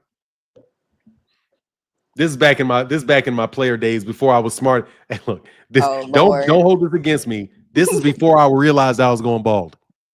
Okay. This is before I realized. Every time I look at this picture, it's like, God dang, nigga, you was going bald and you didn't even know it. For real, it's terrible, bro. I look terrible. Where is it at? Where is that? That's because you got that ego. Huh? You had that ego. That's what happens with men. They don't realize certain things about themselves because their ego too big. No, well, yeah, well, honestly, man, oh, hold on, let me do it this way. Oh, there it is. I got it now. For real though, I was never really felt I was good looking. I was always rich. Well, share the wealth. Yeah. So no. Nah, I was pushing BMWs and shit. That's my shit. My shit was never I was good looking. My shit was I was smart and I had money. She was like, "Ooh, he got a BMW." I was pushing Vipers and all kind of shit in Chicago. Okay, when you say Vipers, then yeah, that's a whole different story. Yeah, I was pushing Vipers. Like, oh, you rich. Yeah, no, my brother is rich. Let me tell you my brother's rich. So what I would do is my brother and me are real cool, but my brother's rich, and he definitely don't give a shit about me driving his cars and stuff. Nice. So he would, whatever spaceship he would have, that's the spaceship I would drive. And then my dad and my brother both kept like multiple condos downtown Chicago. So I would be able to go from one condo. I would go to like one condo to another condo. I already know what you was on. I was on that shit back in the day. I already know what you was on. But this was here. This was me back in the. This is my wife. This is my love. This is my love right here. That's her. Oh yeah. Can you see? She looks Spanish though. She don't look white. No, she doesn't. They thought she was white. They get it wrong. They thought she was white. Yeah, that's because they used to blackity black over there. Yeah, that's why I was saying she's not. That's why I say she don't pass. Yeah, I feel like that passing shit ain't cool. I dated a girl that passed. I didn't feel comfortable. Like, I didn't feel comfortable at all. Yeah, that's because you're a real G. Yeah, no, because them black women want to kill you. Well, that too. Yeah, it's because you walk worse. The ones that pass that tell you they're black, they are fucking crazy as shit. Oh, so yeah, I know. She was crazy to begin with. So her crazy mess with the black women's crazy when they saw her was a toxic fucking mix. Yeah, that's facts though. Yeah, that's some toxic shit because she passed for real, like for real. Never would know it. Yeah, for not looking like Chris Brown. What? No, yeah, go back. I didn't even see you. Go back. Oh, I was looking at her. My bad. Let me see how I can do it. Oh, where is it? Do I have it? Damn, hold on. I put it down. Hold on, give me a second. That's all right. Nah, it's cool, man. I'm having fun because I need to get in a better mood. These people piss me off today. Yeah, they be doing the most. Seriously, these dudes are bought and paid for. That's the shit that fucking frustrates me. That's why I really want you to get your channel because you're not bought and paid for. And why I like 2 Cent. They can try to buy me. I'm like, you can pay me, but I'm not gonna say what you want to say. Matter of fact, I'm gonna say the opposite, and I'm gonna put you on blast for trying to pay for me. Oh, they'll put you out. They'll put you out quick for that. No, I ain't gonna do nothing. Hold on. Where is this shit? Here it is. All right, one more time. God dog, man. I can't believe I got this goddamn thing, bro. That's fucked up. The problem is people be lying. Just tell the truth. Tell the truth. What is that? What's that Will Smith movie? Telling the truth means you're not going to get no views because it's not easy. It's so hard to get views. Yeah, that's true. All right, there you go. I think I was in this. I was in my 30s, late 30s. I might have been around 40. No, I was like 35, and the one up top and the one there was around the same time. It's so crazy how different you look. How'd I look? Well, I look different because I got a beard and hair. No, I guess because your hair is dark and you look Oh, real yeah. light skinned. Yeah, I'm in Texas now, so I got all the color now.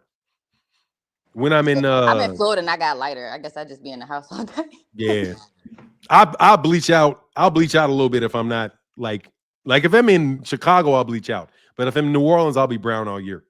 But you like northern part of Texas? I'm in Central Austin, Central Texas.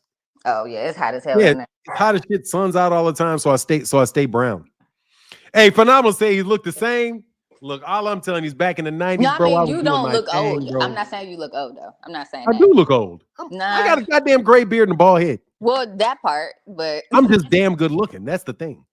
But most people will be in their 50s. Well, my mother is a little bit older than you, so my dad is much older than you. He like in his 60s.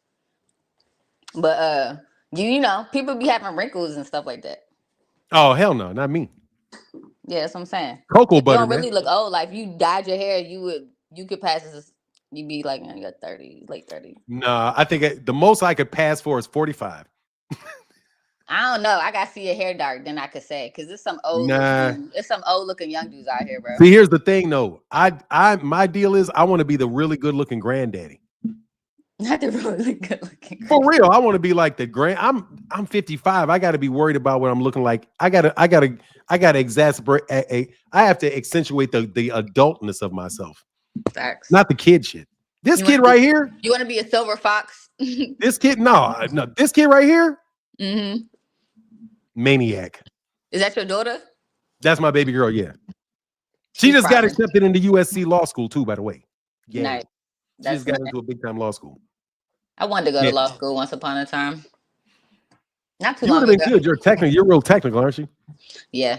If you actually have a real debate with me when I'm not joking around, I'm really hard to beat, actually. In a what? Technical debate. Like if I'm having a serious conversation and I know what I'm talking about, like, and I'm not guessing, I'm hard to beat in a conversation, in a debate. I'll mop you. You would mop me? Mop you. A lot of people think they can mop me, but they get sad. No, for real. I'm that good. I'll mop you. I mean, you went to law school, so you know. No, you know without that. Without that, I'll mop you. All right. But you know why I wouldn't mop you? You know why I can't mop you though? Why? Because you'll fight dirty. I don't fight dirty. You fought dirty. You fight dirty. Women fight dirty. If you win the argument, you're gonna ultimately lose the argument. How? That doesn't even make sense. You'll find I don't know, man. I don't know. I just know every time I've had an argument with like my sister or I've had an argument with my mother that there was always ramifications that just seemed to boil over for months and years after. Listen, that's your mother and your sister, though. You can't go off of that. Anytime I've argued with my wife, there's been price to pay. Because you live with her. When I'm done with you, that's the end of the conversation. Move on with Fair enough. No, seriously though, you probably can't. If you get a draw, I'm rocking with you. Look, I'm trying to tell you, if it's a subject that I know, I will be able to cook. I'm just letting you know. I will be able to cook. It's just an innate thing I have in me. Almost like Italians are good at arguing. I might be part Italian. I don't know. I'm a snake. That doesn't make you like really good at arguing. That just makes it does. Sniper. That just makes you a sniper. No, it makes me a snake because I'm gonna manipulate. If you got like, if I really want to beat you, too, though. I'm gonna manipulate you. But I'm good at that too. But you're young. No. You're young. And I can no. Young does not have nothing to do with experience. Yes, it does. No, it doesn't. A lot. I have a lot of experience in life. That's why I'm where I'm at right now. Hold on, she said you can't out argue a woman you ain't. No, dude. First of all, if that's kind of facts. You niggas are not. First of all, you niggas are not beating me in no argument. Like, dude, I'm a fucking savant. Like, for real. Like, you're talking like LeBron. Like, you're talking about you about to like you cross up LeBron. I'm Jordan. Then let's go with that. You're not crossing me up. I'ma just air dunk on you with the tongue out, like, That's what I'm gonna do. I'm trying to think of anybody who's the last person to actually get. I can't lie. My daughter got me one day. Yeah, that's what I'm saying. Bitch, you don't know me well enough. I don't need to know you to beat you in a conversation. Okay, we'll go. You for money? I don't know. You try to go for money? You sure about that? Now, money on the line, that's a different me. What's the debate? What's the topic? I don't know. I got to think on that. I'll come back to you with that one. But it's gotta be boxing related. That way it can be fair for you. No, it's better for you if you pick boxing. Don't pick outside of boxing. It's deadly. Nah, I don't know about that. I know a lot of Deadly. shit. That I you know a can't. lot You're about more 40. things than boxing. I can tell you that. You're 40. Hey, says who? If you're 39, I'm sorry. If you're 38 years old, see, I'm fucking with you because I'm giving an age that's wrong. If you're 28 and you're as good as me, it's still going to take you another 25 years to catch up. That don't got nothing to do with life experience for now. It's got a lot to do with it. I'm for real. You could be 55 and never left the city you were born in. But I did. Yeah, but my hope. We're talking about I'm not me. saying I'm not talking about you specifically. I'm speaking. But I am generally. talking about me specifically. Okay, I but have we'll left talk about my you. Okay. How many places you been outside of the United States? outside of the United States. I don't know, 4 or 5. Okay. I know some people. Why do I need to care? Why do I need to be outside the United States that's half to your mop age you in a debate? No. How many cities have you lived in the United States? Who, me? How many states have you lived in the United States? Let me see. At least 4. Yeah, exactly. Yeah. Yeah. How many mayors you got elected? I'm just fucking with you now. I'm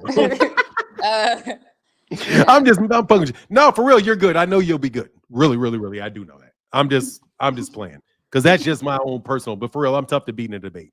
Well, that's men specifically always assume that about women, anyways. No, for real, me. No, I know. Yeah, I'm very difficult. No, for real, me. No, I know because I be hearing you on here. Yeah, I'm not talking about no general shit. I'm talking about me, myself. I'm fucking like that. Like, I don't say I'm like that about some shit unless I'm like that. With that, I'm like that. Other things, like you want to play basketball, I'm not like that. You want to play golf, I'm not like that. You want to spar me? You're not like that. So no. If you want to, I can fight now. Don't get me wrong. I can spar too. But I'm not like that. I just got to get the headgear. You can't wear no headgear. See, that's a good thing. No, I can't do that. But for real, like that's a good thing. Like I can fight, but I'm not like that. Like I'm like that. Like Terrence Crawford is like that when he fights, right? I'm like that too. That's how I am with debating. I'm like that. I'm like that. I'm like that. As in, I sit lawyers down on a regular fucking basis. I'm like that. I used to work with lawyers. I like worked at 2 different law firms. Like cats really do not want to fuck with me ever. Type like that. Let me tell you this. Just to let you know, I'm like that. Like Shapiro? You heard of Dick Shapiro? You heard of Dick Shapiro? Who? Dick and Shapiro. I've heard of it. It's a corporate law firm. Mm-hmm. It used to be. They got bought out. Uh-huh. I worked there. Okay. And I worked for Stoss and Halsey. It's an LP. Okay. So I'm just saying, I've been around lawyers. Let me tell you what I did, just so you know how like that I am. After my first year in law school, I worked for the Chicago Corporate Council, or it was my second year. After my second year, I worked for the Chicago Corporate Council, and I defended the city of Chicago in what they call as a tort arbitration against 30-year experienced attorneys, and I mopped them. Not all attorneys are good at their jobs, though. Watch this shit. I mopped them so bad, they gave me a job offer on the spot. I was so good. Smart. No, I'm that good. I'm telling you. I can tell you how I broke it down, but I'm that good. Like for real. That's a fucking gift. So this is why I didn't Black do people do. Like when you're a talented brother or sister, when you do good at something, they have to have you. That's just what it is. No, for real. Like no, for real. Like for real. No, like, no, I'm seriously. I'm like, no, for real. I worked on that shit so hard as a kid. I worked on arguing because my dad told me if I could beat him in an argument, he would listen to what I had to say. So I would sit next to my father and my brother who would argue all the time for years. And I studied their argument. I knew exactly what they were going to say before they said it. I would watch debates on TV from like age 9, 10. I would know what people would say, what they were trying to accomplish. And I learned the fallacies. I did all that shit. And I'm telling you, ain't nobody touched me in a debate since then. I'm gifted, like abnormally gifted at that shit. Intellectually, bro, intellectually, and I'm saying this shit. I've been on YouTube saying this shit to people, and ain't none of y'all fuck with me in 7 years. Intellectually, you know how they say some people are like got 40-inch verticals? Yes. Intellectually, I got a 55-inch vertical. You're gonna be very tough for you to fuck with me intellectually. Like tough. That's because I'm gifted. Some like Tank is gifted. It's going to be tough beating him. Some fighters are talented. Some people are not talented. Yeah, I think I have the talent too. You just probably you do. You're talented, but I know you're talented. You have the experience and the knowledge over me. I give you that. No, I got more talent. I just know you're talented. I don't know about that. I'm just talking shit. You know, I'm just talking shit, right? When I hit the all, you know, I know you bullshitting. Nah, for real though. I told my mama that. That's what started all this drama on YouTube. Yeah. Oh, with Terrence and them? No, what's happened? My mama told me, because I used to say all the time on these debates, because I never wanted to debate anybody. I was like, I don't want to debate anybody. They can't fuck with me in a debate. It's unfair. Because I can beat people in a debate even if I'm wrong. Which is why I know what Boxing Hacker and those guys do. Yeah. They're using the techniques that you use to win an argument when you know you're wrong. There's things. Say again. I'm laughing. Yeah, for real. I can beat you in an argument when I'm wrong because I know how to beat you in arguments when I'm wrong. There's a tactic to it. And if you don't know what I'm doing, I'm going to fuck your head up with it. So that's what Boxing Hacker runs around giving people headaches. Frequent Flyer runs around giving people headaches with that bullshit. Blue Blood is the king of that fucking bullshit. It's all a bunch of fucking cheap debating tactics, all meant to skew your opinion to go one direction or another. So if they don't care about a seek for truth, see, me and you, if we're going to talk, most likely, the best conversation to have that I enjoy is when we're seeking truth. Facts. Like, you're looking for something, I'm looking for something, we're really trying to get to the truth. So, like, Fahim, me and Fahim have those type of conversations. Those are the type of debates that are worth something. Yeah. You know, you said you were a conspiracy theorist at heart. I'm the same way. Yeah, I mean, but that's what they do. I'm telling you, if you go back and you listen to you have never, hold on a second, bro. You have never beat me in a debate ever in your life, Frequent Flyer. No. You have never come close to beat me. As a matter of fact, you're a walking fucking fallacy, dude. I literally name the fallacies that you're doing. Why you do it, dude. Just because you let him finish the sentence doesn't mean he's won. I think that's the problem. They think that no, he's not arguing. He's just trying. Frequent Flyer just be making up bullshit. Winning. Yeah, I know. It's funny. It's funny. Well, thank you, sister. Yeah, I appreciate you for not. What you got? I wonder, what do you have going on the rest of the day? Me? So I'm going to drive up to Jacksonville and then plug. No, it's a plug. Time for your plug. What plug? Oh yeah. Wait, what? Ain't you supposed to be going to that nigga show? Oh yeah. South Park later. Wow, wait, what? You're supposed to be telling them. Oh yeah. To come all right, see y'all. you So on South Park later. Tune in tonight. I'm gonna be on South Park TV. We're gonna be chopping it up. We're gonna be calling the fight with Keyshawn Davis and Bernacek. Is that who it is? Yeah. I'll be saying their names wrong. Bernacek, Denny's. He said Denny. He said it's Denny's night. I thought he was talking about the restaurant. Oh, this shit's funny. Hey, real quick. Big Dog Willie, let me do something real quick. It's Big Dog Willie just really lit up the chat, man. Thank you, bro. What? Hold on. Ward said, I'm getting that on a shirt. Watch your earlobes, dog. I ain't gonna lie. You better watch your earlobes, homie. Watch them earlobes. He was tripping. Dude. Bugging out. All I'm trying to tell you, man, these people playing with these people's money, man. That shit is funny to me, man. He drinking in the morning. Hey, my guy, I said, I'm getting that on a t-shirt. Watch your earlobes. Big Dog Willie said, Tank, Duck, Devin Haney, greatest duck in history. Oh, Jesus. Yeah. Tank, Duck, and Devin is the same level as Canelo, Duck, and Benavidez, or Santa Cruz, Duck, and Gary Russell Jr., and Rocky Balboa, Duck, and Clover Lang. Big Dog Willie said, Tank turned down $45 million to Duck Devin. Man, he got a raise off that duck, huh? Man, he crazy as hell. Yeah, it may be tripping. And I apologize, freaking flyer and boxing hacker. I didn't realize how much of a duck Tank is. Bill Haney is still cap artist, but Tank is a duck. When did Tank duck? What's the argument for Tank ducking? He don't have one. He's making up stuff. Yeah, I think he's just playing around, but He gonna duck Devin. T Orlando.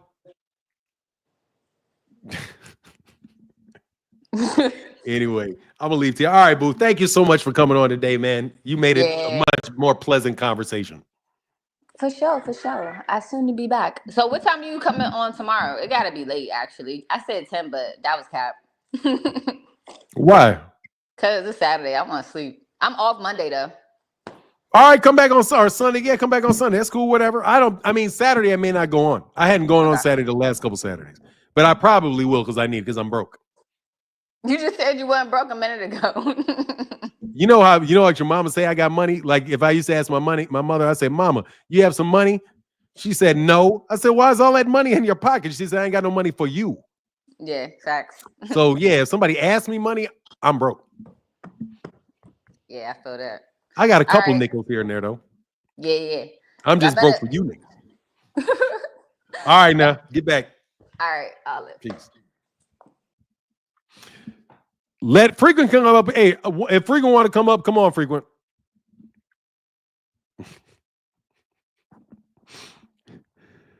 I think Keyshawn loses a close one by split decision. He don't have enough experience. Man, that'd be crazy if he lost that fight today. He did not turn down. He didn't admit that shit to Orlando. Will you stop that shit? Fanon, they watched the Boxing Voice, and that's with that pushing that narrative. I saw that shit. That shit just is flat out not true. They're talking about that bullshit that came from Eddie. That came from what up, Big Dog Willie? Yeah. So man, Tank did duck Devin. It was some bad business. And yesterday it was all out, and Tank admitted that he ducked Devin. I'm gonna say it is, man. It was bad business. It was bad business. And I don't know if you listened to the interview yesterday that I Tank saw did. the whole interview. When did he say duck Devin? He said that he didn't. He said that he didn't want to fight Devin because he didn't want to go to the desert and lose on the decision. He said he will have to knock him out. That is not what that nigga said. Yes, he did. Yes, he did say that. Oh, that is not what that nigga said, bro. Yes, he did. He did say that. I saw the interview, bro. He said, why would you ask him for 2 Ferraris? He said the dude was acting like he's your guy. Oh, that's your guy? Okay, that's your guy. You want me to go over there? Cool, pay me extra. He didn't say. And then he said he don't want to go over there because he don't want to lose. He didn't say that shit. He said, no, he said I'd have to knock him out. He didn't say yeah, and he said he'll win by this. That's a duck, man. I don't know. That's a duck. Bro, man, you've been eating them Haney. No, I'm all, I still don't like Bill Haney. I still don't like Bill Haney. I think Bill Haney's a cap artist. I think he's the biggest cap artist in boxing history. But Tank be capping tough and Tank be bullshitting. And I'm not gonna let the Tank maniacs get away with this. Tank was asked the question about the Ferraris. He says, why'd you say the Ferraris? He was like, look, man, the guy came me the wrong way. He said, that's his guy. Come fight my guy. And he's like, okay, if you want me to go over there where I'm from to go fight your guy, shit, you're paying everybody, pay me extra. That's all he said. And he would have paid him extra, but Tank turned it down. Let's say it again. Now you want to jump to what he would have done, bro. Let's stick with reality. But Trump, you know what? I won't let Frequent Flyer handle the rest of this conversation. Yeah, please do. Because come on, Willie. Come on, Big. Frequent Flyer, please don't make that shit up around me, bro. You're muted. Yeah, my bad. You hear me? Yes, please don't spread that lie. Don't do that to me today. What lie? I didn't see it myself, but people saying that Tank said he ducked though. So if you didn't see it yourself, don't speak on it. Because I saw it. Hey, well, if you didn't see it yourself, I can't say for sure, but that's what people saying though, man. I don't know. People say a lot of shit. They saying he confirmed that 20. If you didn't see it, If you didn't see it, don't talk to me. But for now, y'all was arguing us back and forth about this 20 mil, man, and now he all but confirmed it though, right? Did you see it? Did you see the interview? No, I didn't see it.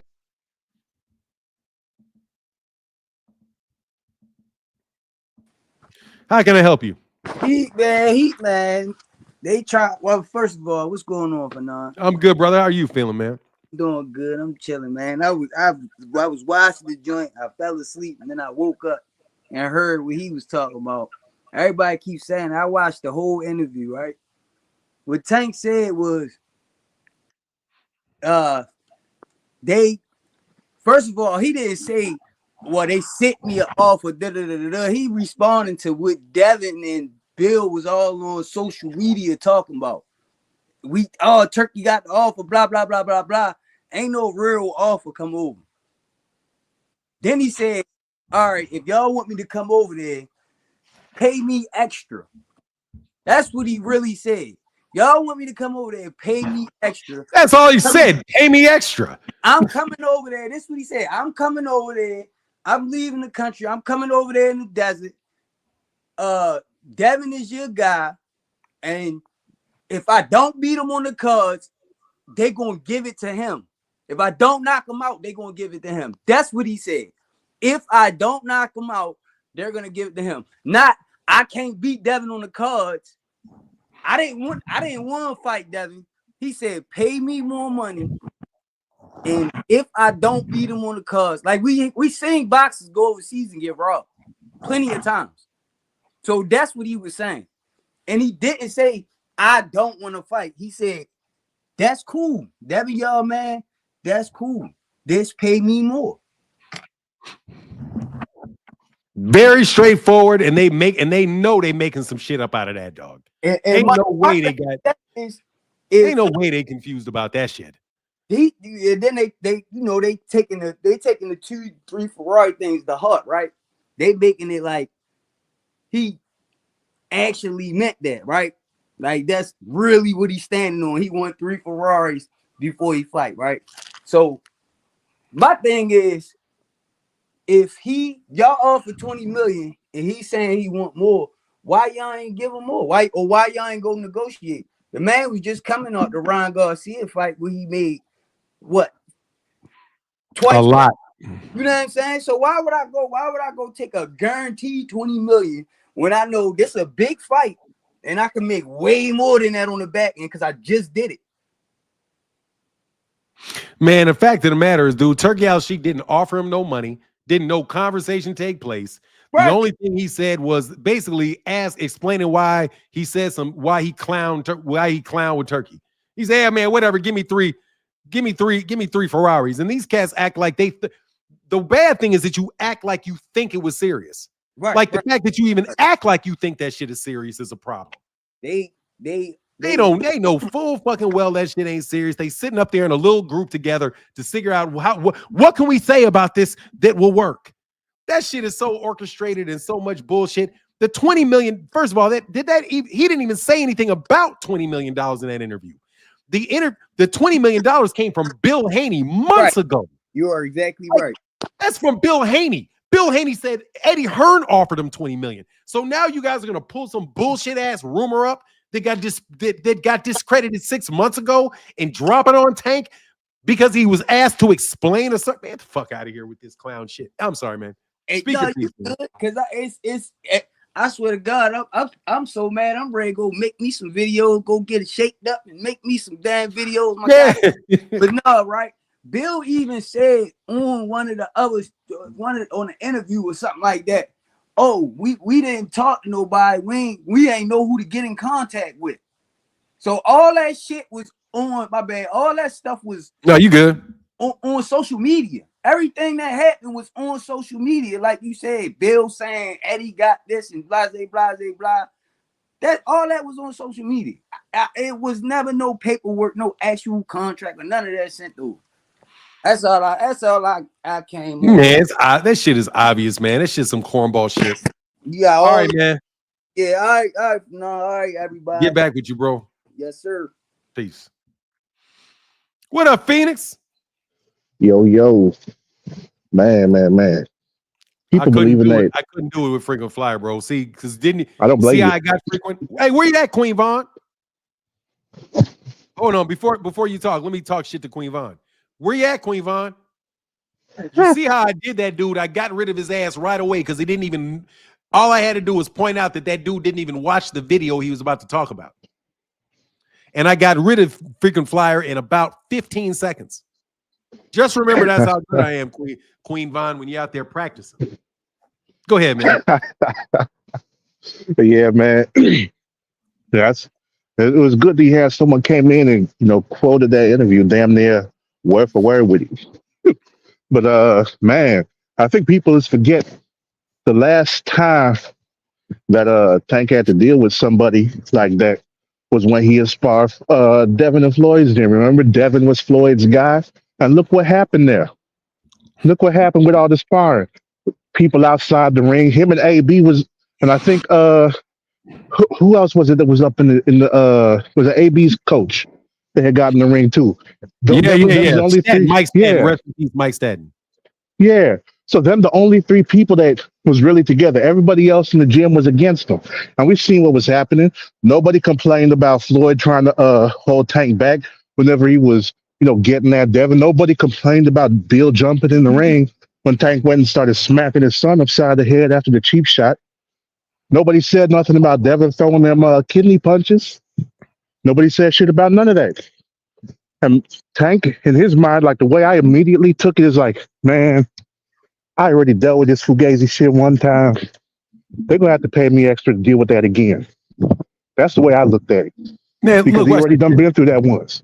How much did they say? Question: how much did they say they paid Tyson Fury for those two Alexander Usyk fights? They said 100 million. Then what the fuck are you talking to Tank for about 20 for? Exactly. What do you paid Alexander Usyk $50 million? What are you talking to Tank about 20 for? What are you even mentioning $20 million to Tank for? If your going rate for Tyson Fury is $50 million. Tyson Fury isn't as big a draw as a bigger name as Gervonta Davis is. Nope. He absolutely is not.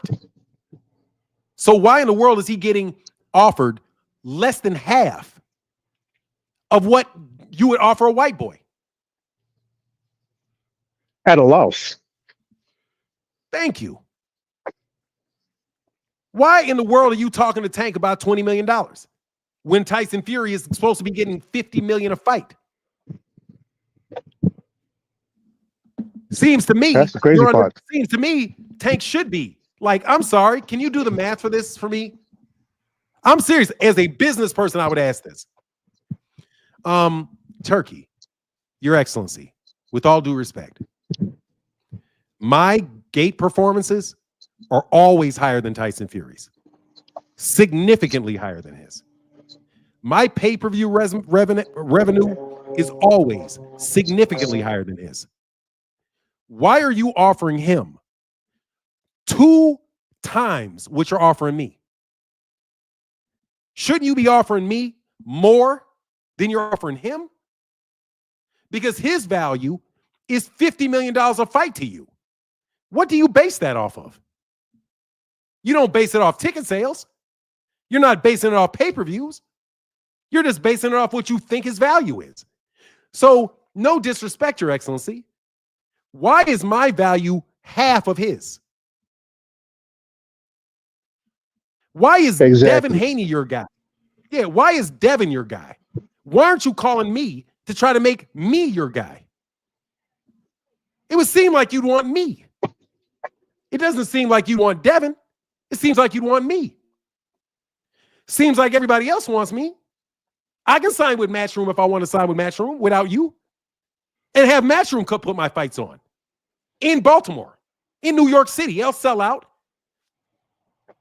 Where's my money? But you think because this little black man, see, now I'm playing a race card, right? This little black boy wants to get paid fairly, which is for you to give him the same Tyson Fury, but you're not giving it to him. Are you? And you know what's crazy about that is when you look at I think it was Sportico, they released their list of like the top 100 men, like male and female athletes pay. Like for that year, 2023, the only person above Tank was Canelo. You know, Canelo made 66 million. Tank, he had the 42 million plus, 500,000 with endorsements. Everybody else had to have endorsements to make more than Tank that year, except for Canelo. Canelo, he made 60 million without endorsements, 66 million with. Everyone else had to have endorsements. Tank did that, made that list just from boxing, is the highest paid. So you look at it like that. He don't need endorsements to go ahead and make that type of money.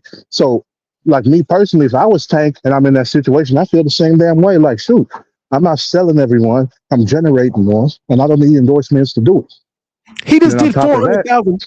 He literally did 400,000 pay-per-views at $80 a pop with with Frank Frank Martin. Martin, a guy they said nobody wanted to see. But these guys want him, but these people, these American journalists want him to pack up his show.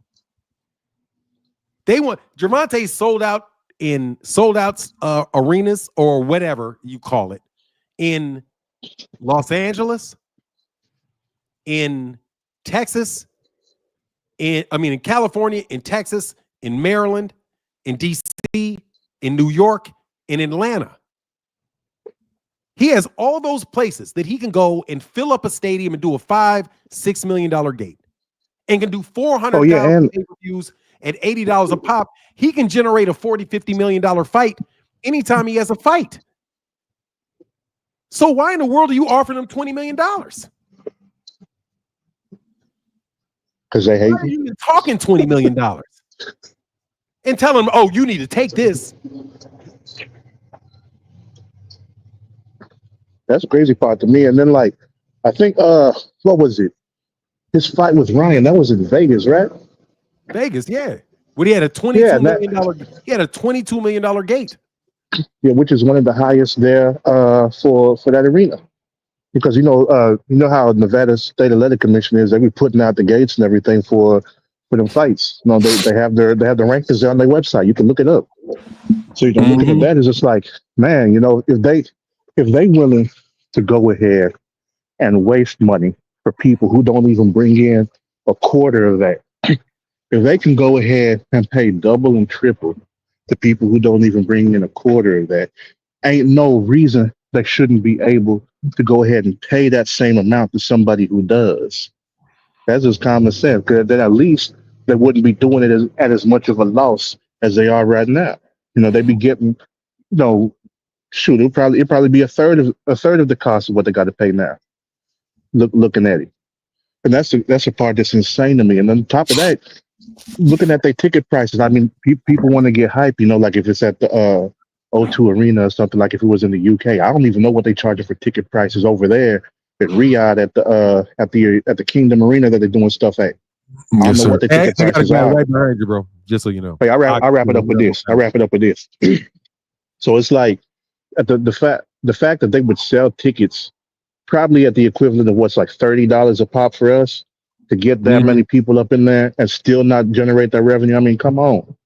If they care about growing the sport, put them people that people want to see on there.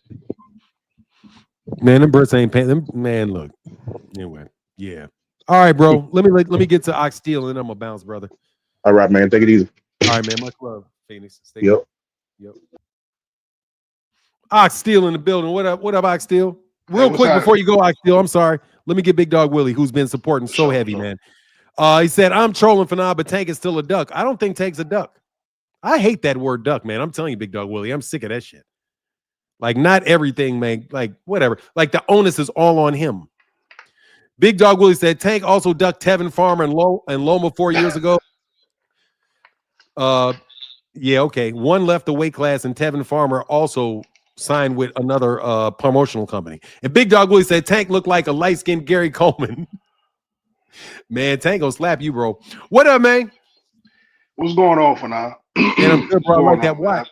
Happy Friday to you. It's an OG right here, about 15-year-old G-Shock, man. They don't make it like they used to, man. But yeah, it's been a whole lot I want to chime in on.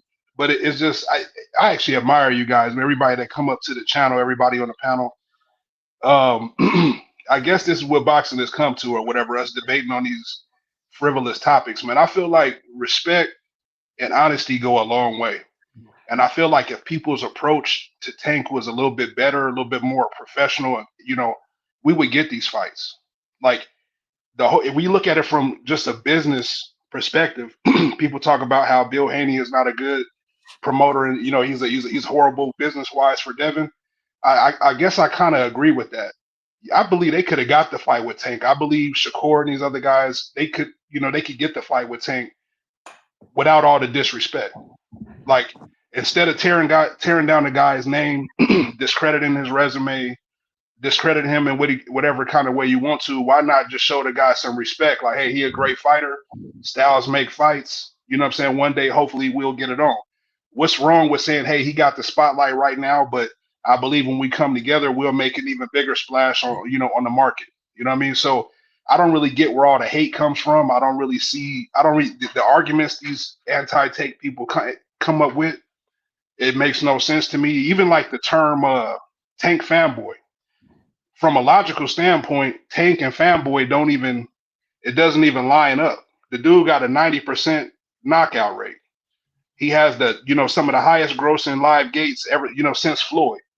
He really truly is a face of boxing, you know what I'm saying, aside from Canelo. I can't even really say Canelo is a face of boxing, because he's not technically an American fighter.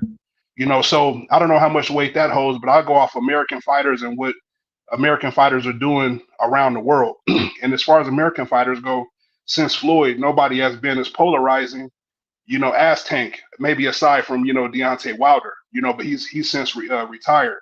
I would love to see the fights, but I just kind of feel like a lot of these guys have taken the wrong approach, whether it's them pricing themselves out or them literally talking themselves out of the fight. Tank holds all the keys. So if you disrespecting this man and throwing, rocks at his house, you know what I'm saying? It's like, why should he even give you the opportunity to fight? And I just kind of notice a pattern with Tank. Like he kind of fights people who he's on neutral ground with, where it's not too much trash talking. You didn't see Frank Martin doing all this negative talking about Tank. He gave Tank his respect, but he still stayed confident in his own ability to possibly win the fight or be a legitimate competitor. Why not take that route? All of this other stuff they put in the media, calling him a monkey and a spook by the door and all this stuff like that. Ain't nobody gonna give you a payday if you can't show, decent respect. So, like I said, I would love to see the fights happen to just shut all these guys up or whatever the case may be. But Tank don't need these guys. And a lot of these guys that's jumping ship going to, Saudi Arabia, they can't sell in America anyway. So I'm not in fear of Turki Alashiek, gutting American boxing. He's taking the people that are here that ain't really marketable. They don't really sell that well. They have hype behind them because they're used to prop against the fighters that really are, the true American, leaders when it comes to sales and popularity. So anybody with Al Heyman is pretty much successful, regardless of whatever the ethnicity is. They're successful under that business model. Why would you go way over to the Middle East to partner with somebody from a whole different culture when you already have an American here, a Black American here, where the blueprint, this guy was doing stuff in music entertainment. This guy's Al Heyman is the biggest, promoter in general that we've seen in this lifetime. You know what I mean? So why would you go against that to go work with this?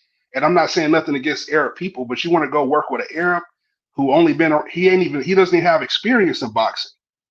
How could that be better for your career? But if you're silly enough to make that decision, go ahead and make it. If people think the grass is greener on the other side, the blueprint doesn't really predict that. You could pick apart Turki Alashiek's whole business model with your eyes closed. Even if you're not that versed in business, it doesn't make that much sense. So I believe whoever go over there get what they get what they deserve. And I support Tank for not going. Why would he go over there when he getting all this money over here? These guys that are going over there, they can't even sell out in their hometown. You got people walking out of their fights. You know what I mean? So I guess for them it kind of makes sense. But hey, man, stay down and get with Al Heyman. Al Heyman can really turn a lot of these guys' career around. But I don't think they're up for the challenge of fighting whoever Al may put in front of them.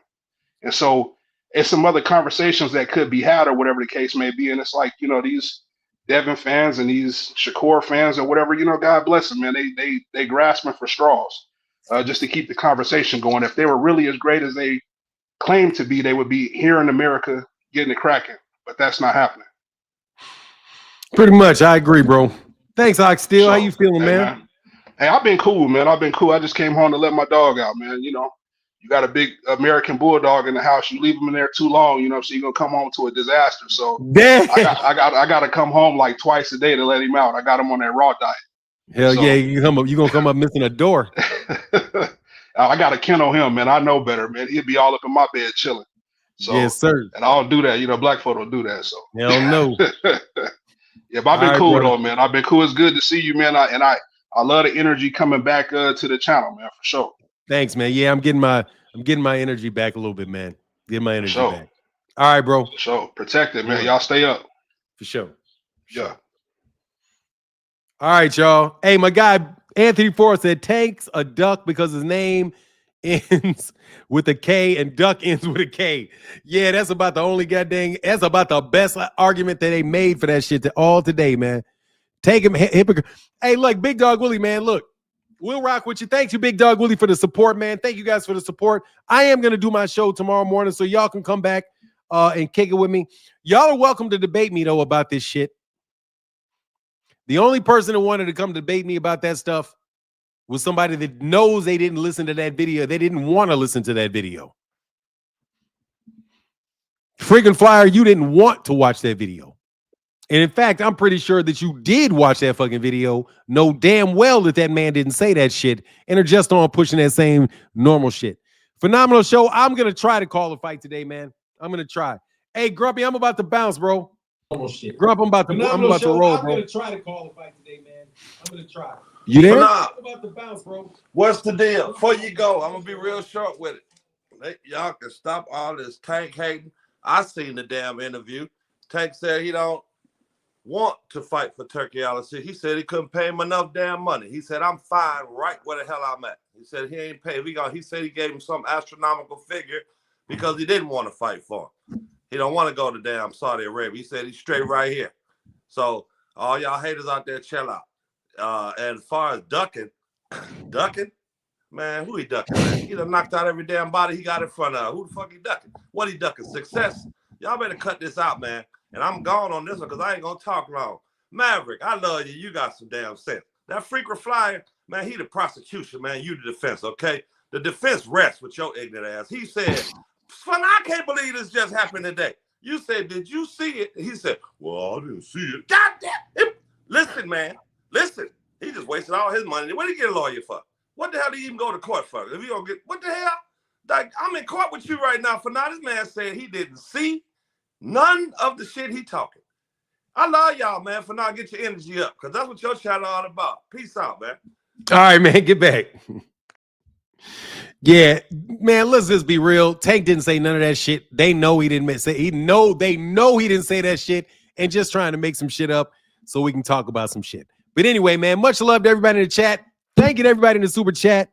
I think we actually made the goal because I don't think I had a 30 goal today. I think I had a goal of, oh yeah, we made that goal. Hold on, let me hit that rewind. Thank you guys for the goal, man. Big Dog Willie got me over the hump.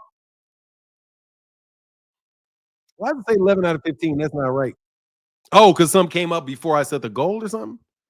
That's weird because there's definitely more than 11. Damn, how does I say that shit? That's weird. Anyway, that shit's off. We made the goal.